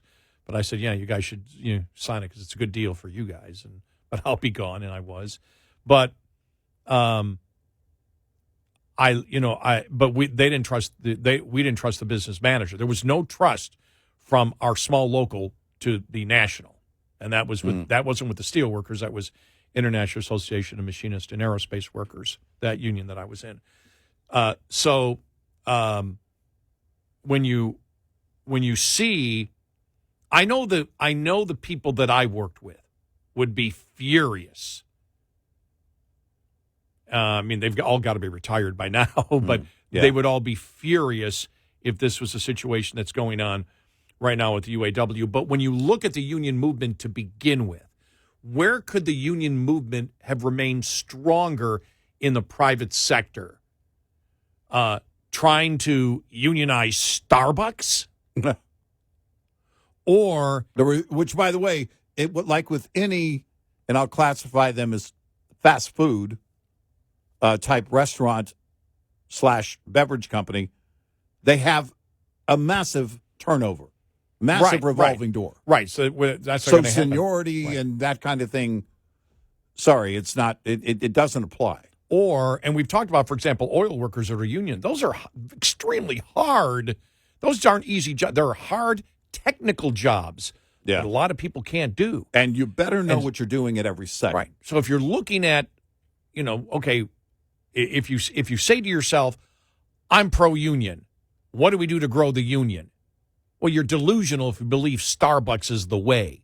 Right. Now, the union movement has, as we have said, when you go back to the early union leadership, George Meany, for example, absolutely against unions in the public sector, absolutely against it. Right. FDR, who was a union proponent, absolutely against unions in government, because government doesn't make a profit. Right. And the whole point of a union was the company is too greedy and they're not sharing with us, so we need to band together in order to protect our work rights and make more money. Let's be honest, it's about making more money. The company produces something we're a massive part of, the fundamental from the position of the union, fundamental part of that production. Well, the government doesn't produce anything. So from the union perspective, you would look and say, okay, what are the jobs out there that, number one, are extremely hard to do, but technical in some way. Mm-hmm. And you would look and you would say the oil workers, oil and sure. fossil mining, things like that. You'd look and go, or highly dangerous, whatever, and you say, okay, those are the things that we really need. Those are the things that we have an edge. Management has to negotiate, with us, because we know that, these companies, and we saw it, with assembly line workers and everything else, even though probably a lot of those union jobs may be more technical now than they were before. Mm-hmm. But you're looking at it saying this is a point where we can unionize and we can have a force that if, American companies that build products that are extremely, that are technical, that's where they need us more than the Starbucks revolving door. Right. And you would look at it and say, okay, this is what we need to focus on. And so the fact that the unions just fell over and didn't criticize Biden, and that they're still, supporting Biden, or you and I remember the West Virginia Coal Miners Union. Oh man! And when they endorsed Obama, and Obama had already promised to kill coal, or the Coal Miners Union, right, to kill coal jobs, right, in 2008, and they endorsed him. Yep. And then in 2012, when they realized, this guy's trying to kill our jobs, they didn't endorse anybody. Right. Well, eventually, in a union, you're going to have to say we need to be in an extremely profitable industry. Right. Exactly. Well, if you look at what the EVs are doing by government mandate to the auto workers in America, they're getting killed because the companies won't pay the same for EVs. They can't make a profit on it. The more profit you make, the more of a chance you have of getting a better deal and making more money. Well, that's the whole thing, is that it's about better pay and benefits. Right. But all of that is useless if you don't have job security. And that's why we said, we, and this is, I think, ticked off the guy who knew, who called us, who knew Sean Fain, when I said, we actually, by the opinions that we hold, that the government regulations and what they're doing, the mandates on EVs, is so bad for you, you can make the argument we are more pro-union than the union leadership that you pay your damn dues to. Right. And so yesterday, Sean Fain comes out and says, I'm endorsing, which means if it was just meant to be a personal endorsement, he wouldn't have to tell anybody. Right. When he says I'm endorsing, he means, I will be supporting, the Biden administration. He'll be campaigning again. And he's not campaigning as just Mr. Fain. It's who he is that gives him credibility and that's the whole point of that endorsement. So now how does he get on stage, by the way? Our members want Joe Biden. He can't say that.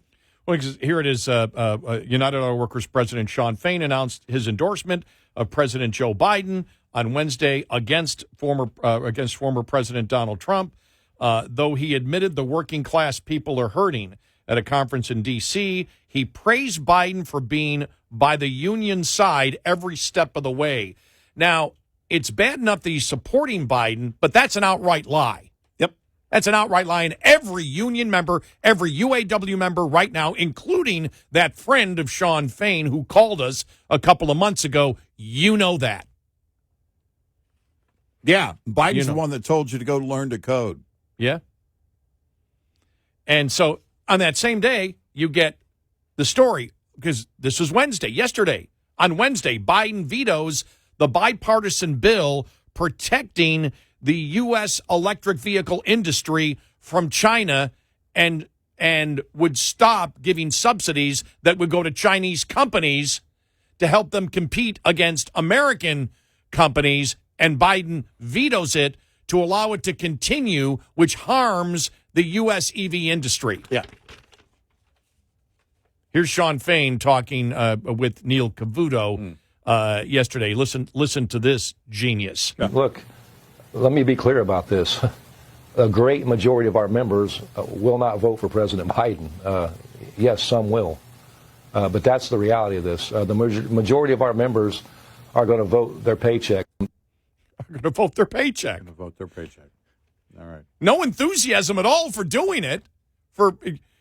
He completely lacked enthusiasm, and then said the great majority of our union members will not support President Biden because it's about their paycheck. Well, then You're not about their damn paycheck. Well, that's it. It's unbelievable. What he's saying is our union members believe that we have a greater position under Trump than with Biden. Yes. As a union. As a union, right. Voting with their paycheck. Oh, their paycheck, except for their union dues, which will go to Biden. 866-90 Red Eye. We'll be right back with more Red Eye Radio with Eric Harley and Gary McNamara.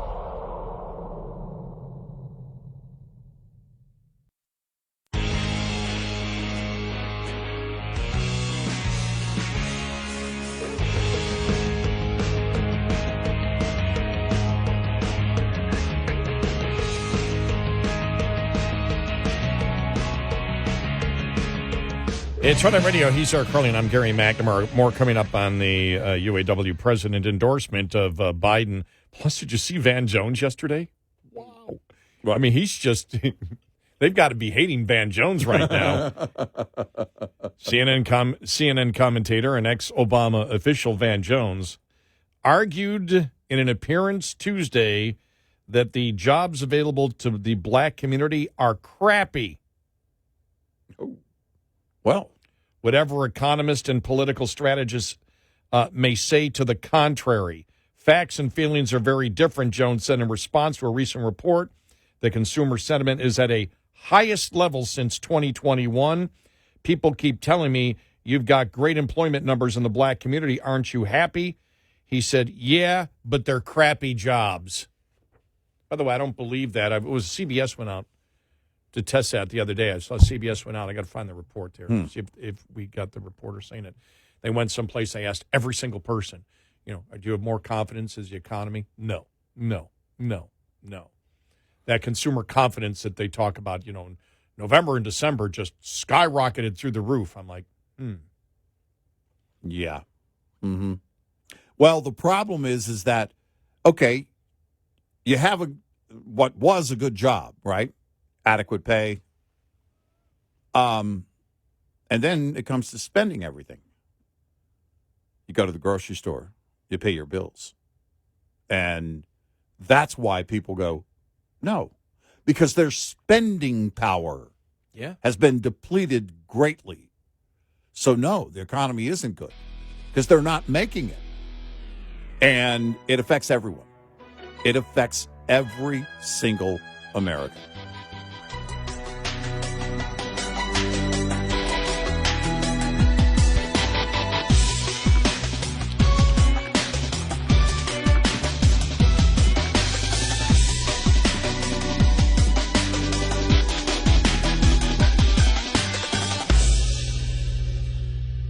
This is Red Eye Radio on Westwood One.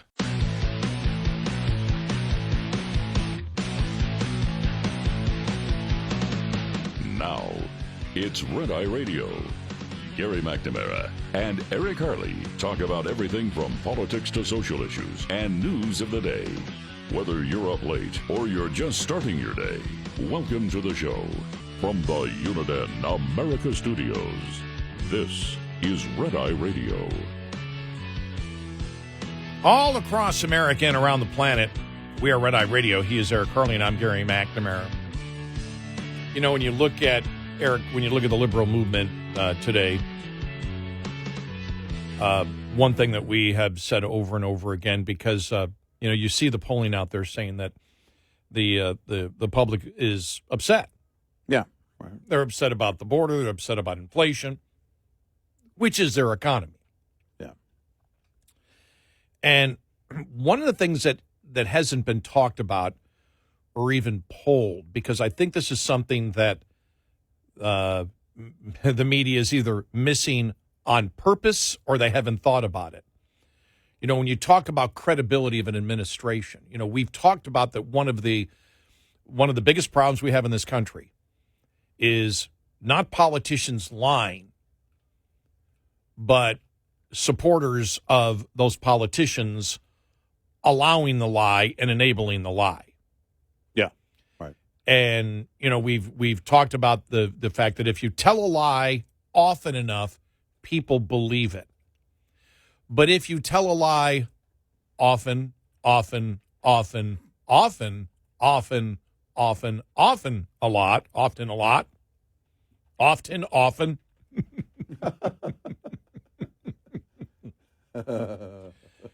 people stop believing you. Yeah. And I think that's what's going on in the administration right now. I'm going to play this quick audio cut here from Kamala Harris, okay? Here we go. Right. Explain why they're unpopular in the economy and everything else. What's going on? Here we go. So you're right. We have a lot of accomplishments. And I think what the American people want most in their leaders is that we actually get things done. And we have done it. We haven't taken adequate credit for it. I'm sorry. What? Can we hear the last part again? Huh? Okay, I'll play it again. Yeah. Here we go. So you're right. We have a lot of accomplishments. And I think what the American people want most in their leaders is that we actually get things done. And we have done it. We haven't taken adequate credit for it. No? Well, what do you mean? They're taking credit for things the American public don't believe they should be taking credit for. Right. I mean, that's the problem. But, when we played Sean Fain earlier, head of the UAW, who's endorsing Biden, one of the things that he did in that audio cut, we pointed out, or not that audio cut, but in the quote that we had before, where he said, Biden has done, everything for the union worker. He stands by. He doesn't. And day one, cutting the thousands of jobs from the Keystone Pipeline for no reason at all. There was no reason to do that. Yeah. None. Yeah. Not even from the liberal perspective of climate change. Right. They believed it was the wrong thing to do. Mm-hmm. Still just cut them because that's what you do. Learn to code. Yeah. Anybody, learn to code. That's what you do. Learn to code. Yeah, learn what's to code. wrong with you? That everybody on the left is lying to their own constituents. Yeah. And that includes, as we said with Sean Fain, he lied about that. Mm-hmm.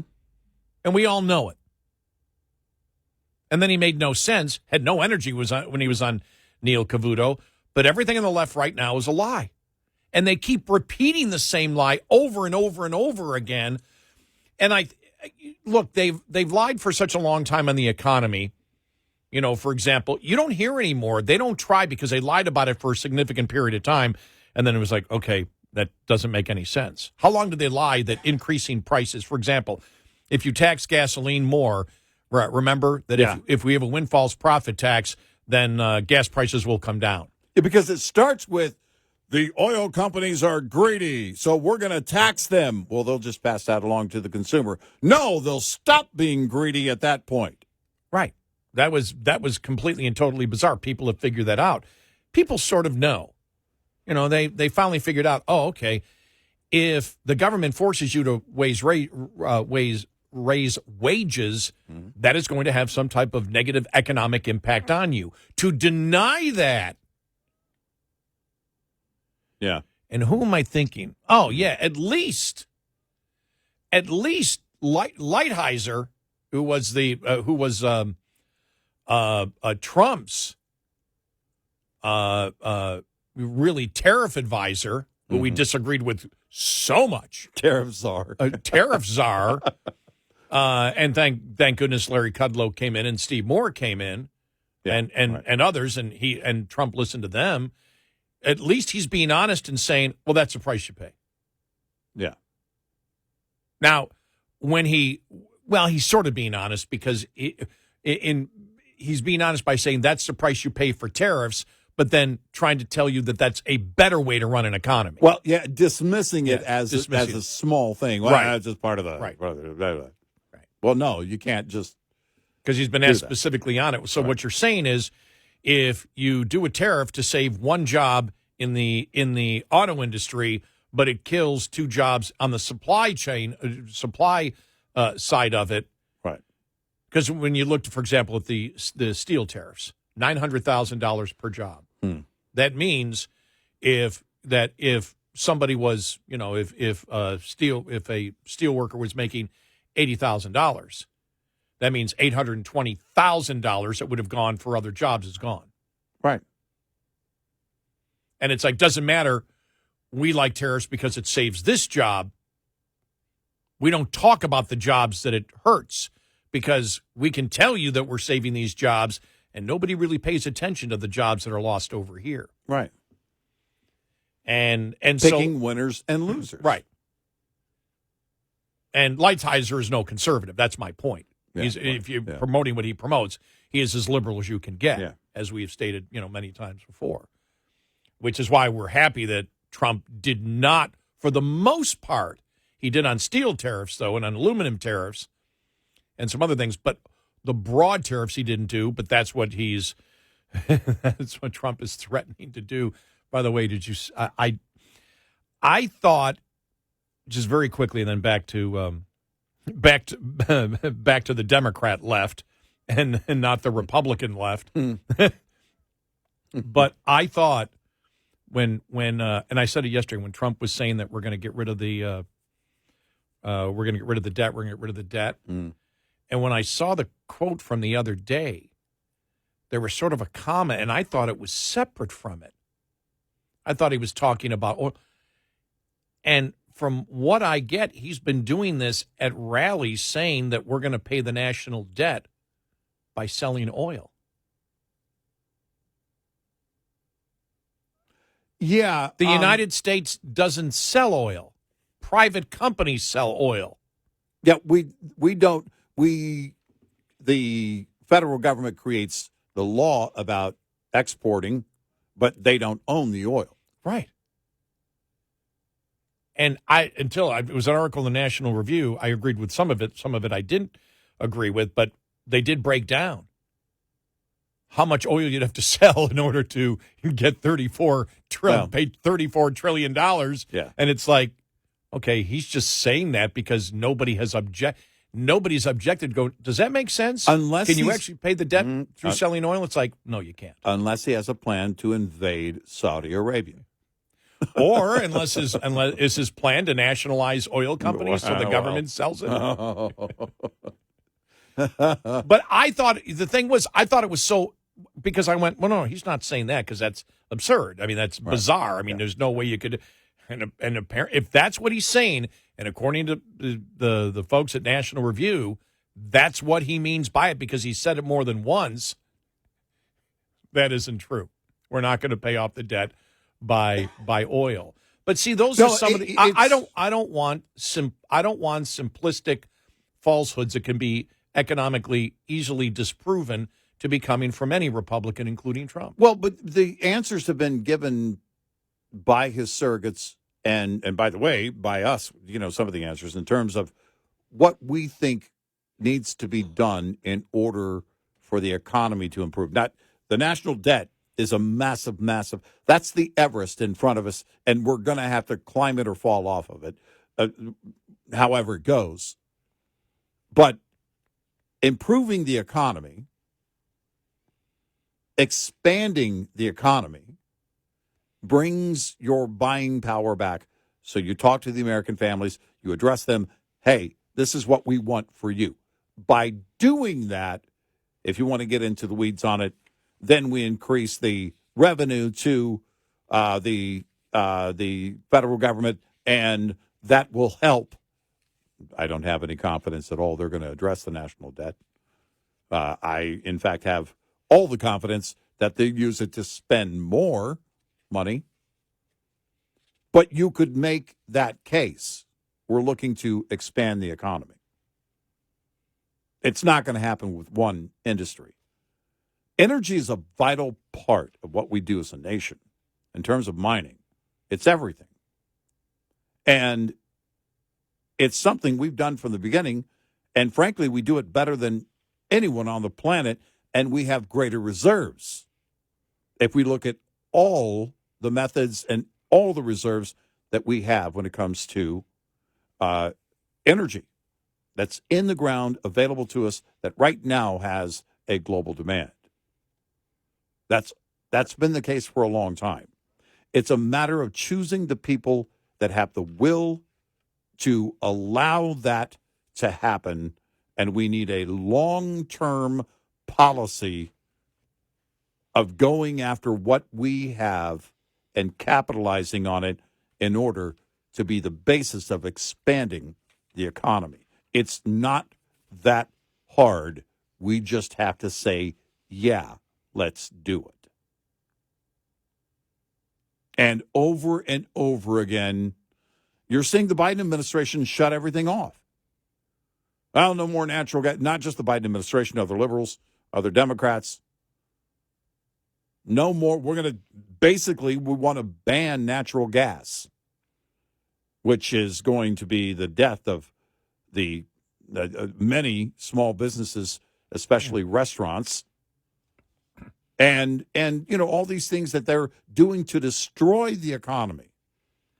Telling you, by the way, trying to tell you that it's a more efficient means of, and they want you to think also cleaner, but more efficient way of delivering energy when we all know that's not the truth. It isn't. And the EV mandates, we've seen it. Tell me any of the key players right now that haven't had a concern with this, that were on board just a couple of years ago. You saw the Toyota CEO said, if you want to buy an electric vehicle, that should be fully the choice of the consumer. It shouldn't be influenced by any government. Exactly. Let the demand lead. If that's what you want and that's what you want to drive, go for it. It shouldn't be mandated. And outlawing other behavior, driving the combustible engines and gas and diesel-powered engines, would crush the economy. There's no way to get it done. There's no way to get it done. It's not going to happen in our lifetime in the way that it's being rolled out and mandated. Period. We're not moving to a more efficient means. Just ask those people that couldn't charge their phones or charge their phones, couldn't charge their cars in the cold weather. Oh, we're having a problem. Even the CEO of Ford, when he did the Route 66 thing recently. Oh, well, yeah, I guess in the Lightning. I guess we're going to have to, really ramp up the number of charging stations, you think? But it was I just found the article from National Review, Dominic Pino. No, Trump, the U.S. can't pay down the national debt with oil. Right. The repeated claim from the GOP frontrunner demonstrates the total unseriousness of today's fiscal conversations. And says Trump in his Iowa victory speech. And when I read this, I didn't put the two together because I thought they were separate. He said, we're going to drill. We're going to use that money to lower your taxes even further. We gave you the biggest tax cut in history, and we're going to lower it further. And we're also going to pay off the national debt. I thought they were separate topics. He's claiming that starting last June with Sean Hannity, he described oil as liquid gold, a phrase he has now used elsewhere. We talked about that last week, and suggested the value of the oil in the ground is enough to do all sorts of things, including pay off the debt. And then he goes and says, if we sold all the oil that we had today, all of it, you'd come up with $6 trillion and still be for $34 trillion. So, you don't need to do that. No, all you have to say is... And I know we're hitting both sides here. We're hitting both because we started on the union thing. But it just made me remember that because I didn't put it together. And we'll see. I mean, if Trump is asked it, we'll see whether that's what he means, because I didn't think that's what he meant. Because it was... My analysis of it was, and it seems like, he went a little too deep into this. My analysis of it, again, I was applying the way I think to it, was expanding the economy, and by expanding the economy, we'll help to pay down the national debt. By the way, I don't think that's going to happen because I don't think they'll be disciplined to pay down the debt. No, it's a combination of both. Exactly. To improve the economy, the benefit of improving the economy right now more directly in terms of connecting to any American family is we want to improve your spending power and bring it back to what it was so you're not struggling. 866-90-RED-EYE. Brought to you by Hot Shot Secret. Hi, I'm Jen Loomis, a transport safety expert at J.J. Keller. and I'm here to share a tip on roadside inspections. At a roadside inspection, inspectors may ask to see supporting documents. A supporting document is a document generated or received by a motor carrier in the normal course of business that can be used by law enforcement to verify a driver's logs. These documents can include bills of lading, itineraries, schedules, or equivalent documents that indicate the origin and destination of each trip. They can also include dispatch or trip records, expense receipts related to on-duty/not driving periods, including receipts for meals, lodging, and fuel, electronic mobile communication transmitted through a fleet management system, and payroll records, settlement sheets, or equivalent documents that indicate payment to a driver. Drivers using paper logs must also keep toll receipts. Supporting documents must contain the driver's name, carrier-assigned identification number or vehicle unit number that can be linked to the driver, the date, the name of the nearest city, town, or village, and the time. This tip was brought to you by J.J. Keller & Associates. Visit us at jjkeller.com. Get in touch with Red Eye Radio, toll free at 866-90-RED-EYE.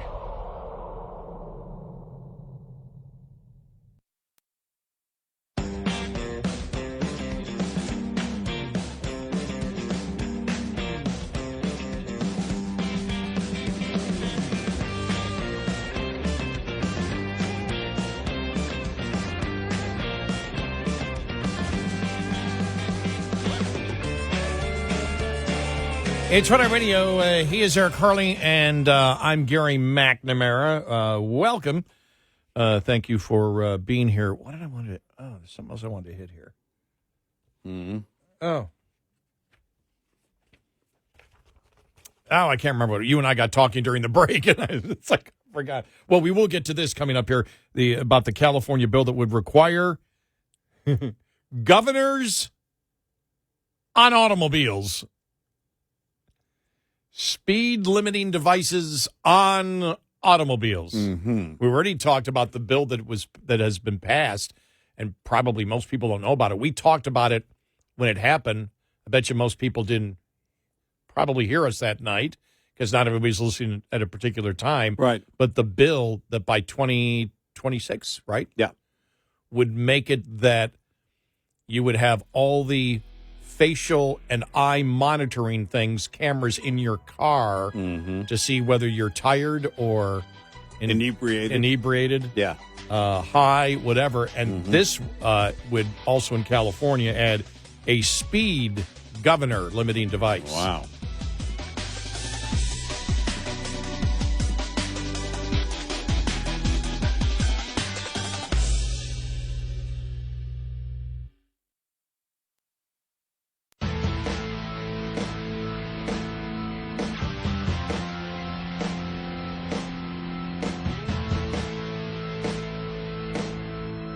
Bringing on the chaos. Gary McNamara and Eric Harley. Red Eye Radio. And he is Eric Harley, and I'm Gary McNamara. Good morning. Welcome. Thank you for being here. Let's head to a couple of calls. We go to Rick in Colorado. Rick, welcome. You're on Red Eye Radio. Welcome to the show. Hi. Hello. How are you? Very good. I wanted to bring up a point about what you said about Trump's speech.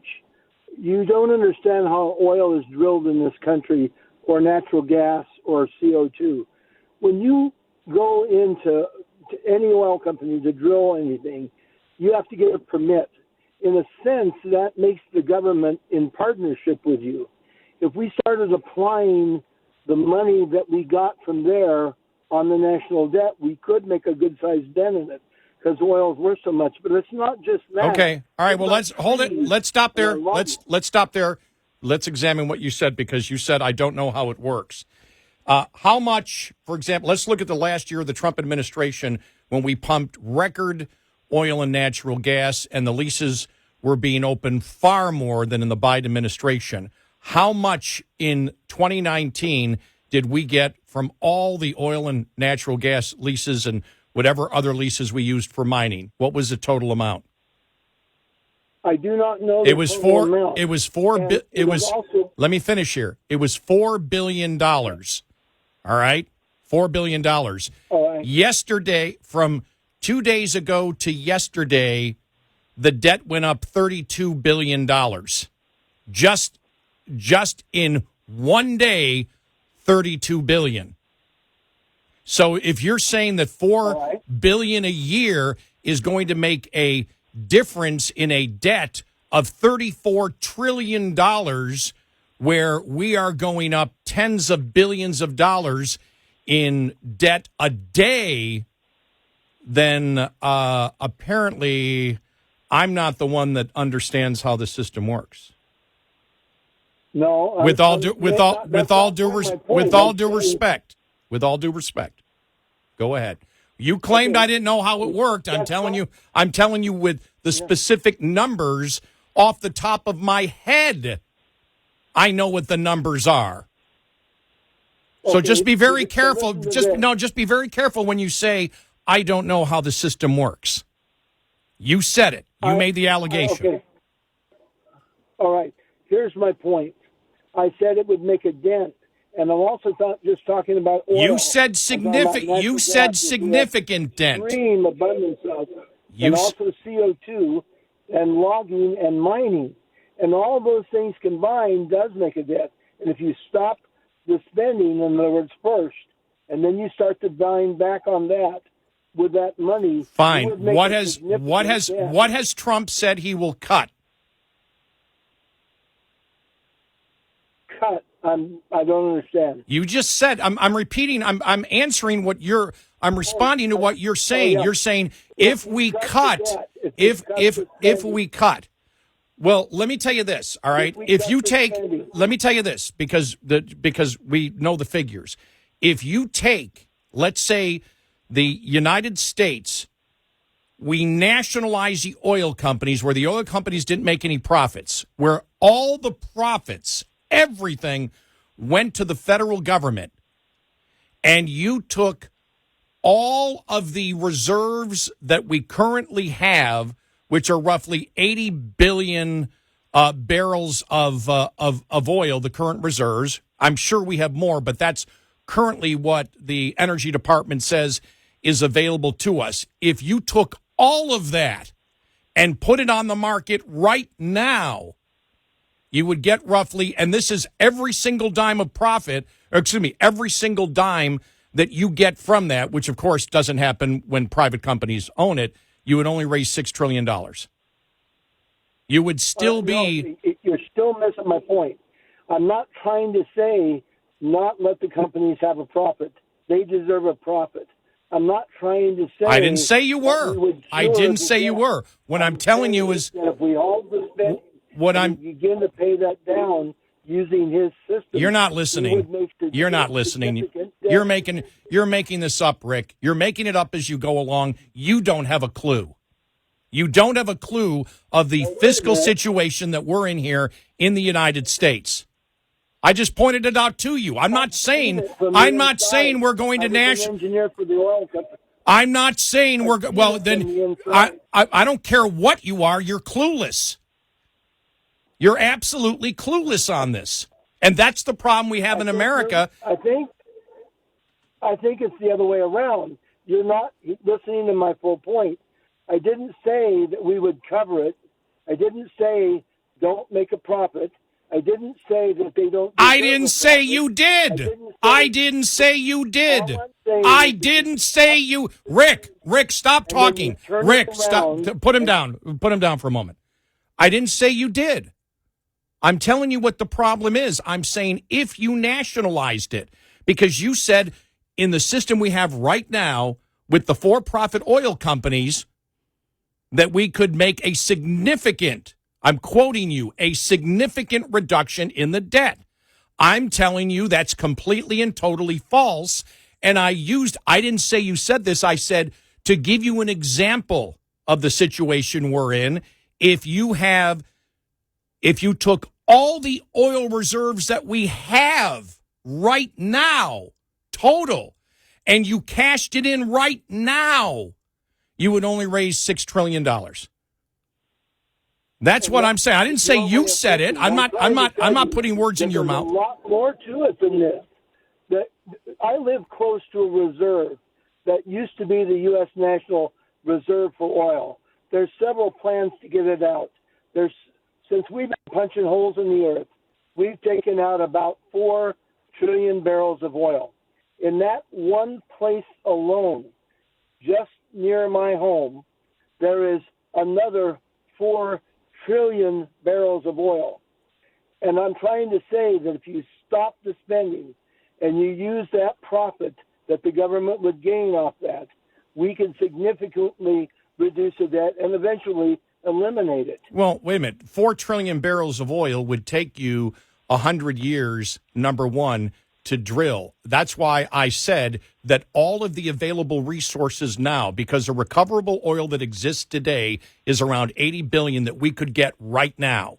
Right now we could get that. That's available. We have the ability. We don't have the ability to get that now, but that's the reserves. If you took all of that today and the government got all the profits from it, not the oil companies, but the government, you would raise $6 trillion. And so that's not my point. Well, my point is over.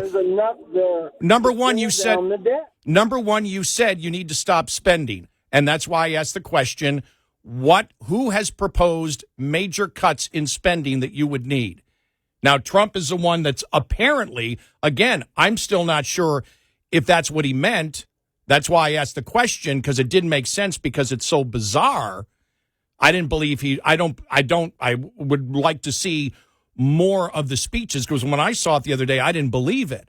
But when I read the National Review article, I went, is that what he actually means? And my point was, we couldn't do it even if you took all the recoverable oil today and cashed it in today, you'd only raise $6 trillion. You're saying cut spending. And so I asked, since this is about Trump, what has Trump said he will cut that would get you to this point?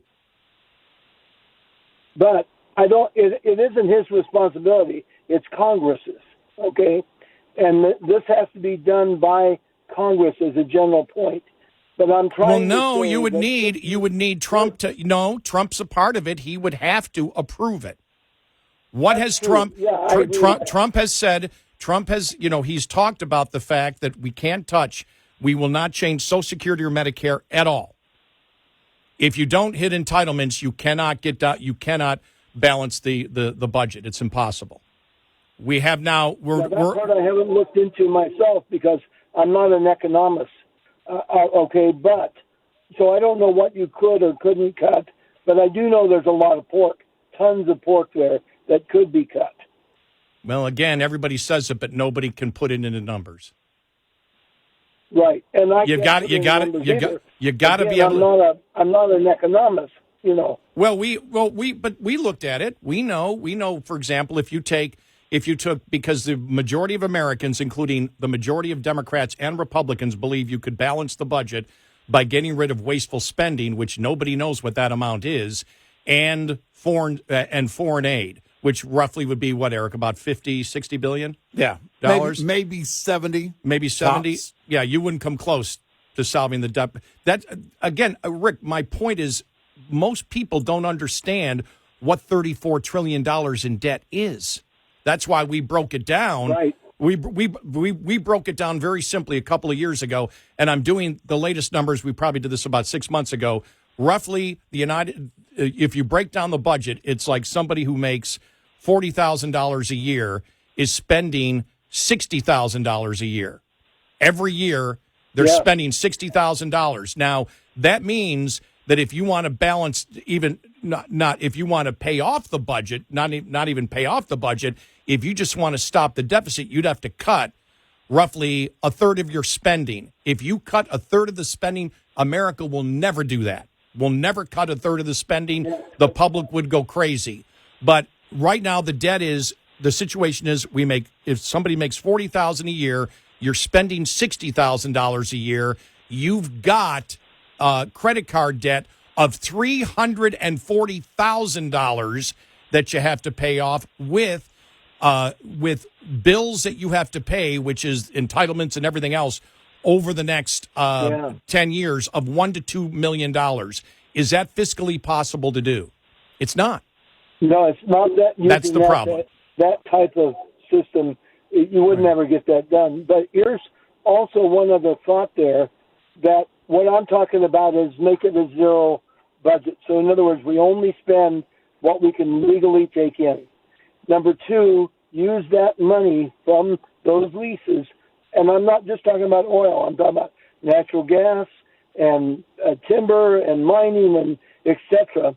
And use that money to start paying down on that. Right, and as I told you, we either have to do that, or we're going to go bankrupt. Right, but what I'm telling you is to pay $34 trillion with the interest now on it alone, and remember the $4.2 billion is from oil and natural gas, and those revenues for an entire year, and those revenues are 86% of the total revenues from minerals, geothermal, timber on federal land. So you may talk $5 billion.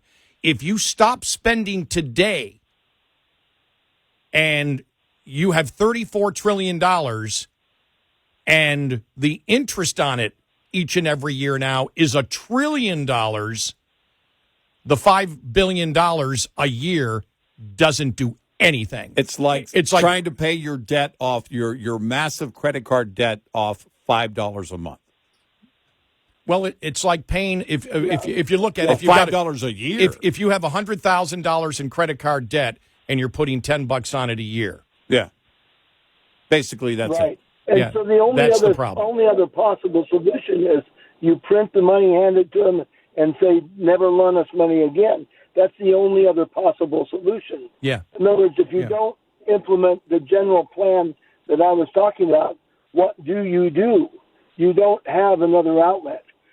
This is a friend of mine I remember it was 23 trillion we were in debt. A friend of mine and I did a little quick math in the office one day.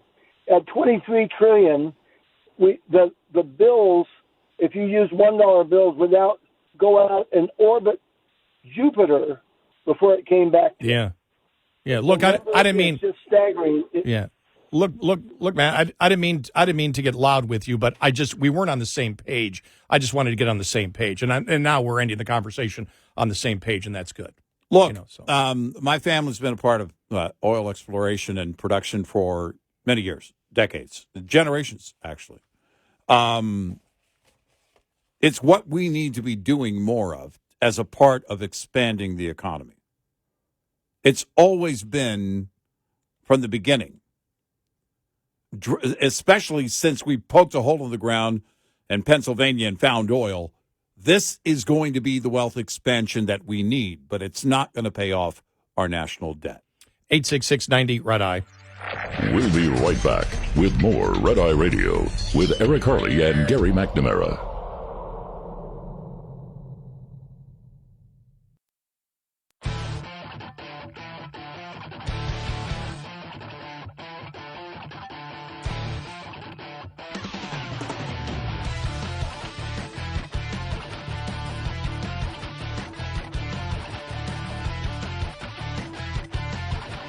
It's Red Eye Radio. He's Eric Harley. I'm Gary McNamara. We just did a little bit more figuring here, and just to put it in perspective here, and I'm glad that we ended the conversation on the same page because that was important. But if you take the $34 trillion in debt and you look at, because the last caller was talking about the leases, all the leases we have, oil, natural gas, lumber, mining, everything else, be roughly about $5 billion.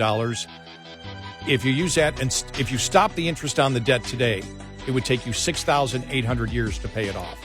Just to put it in perspective of how bad the situation is with our debt in America. Horrible.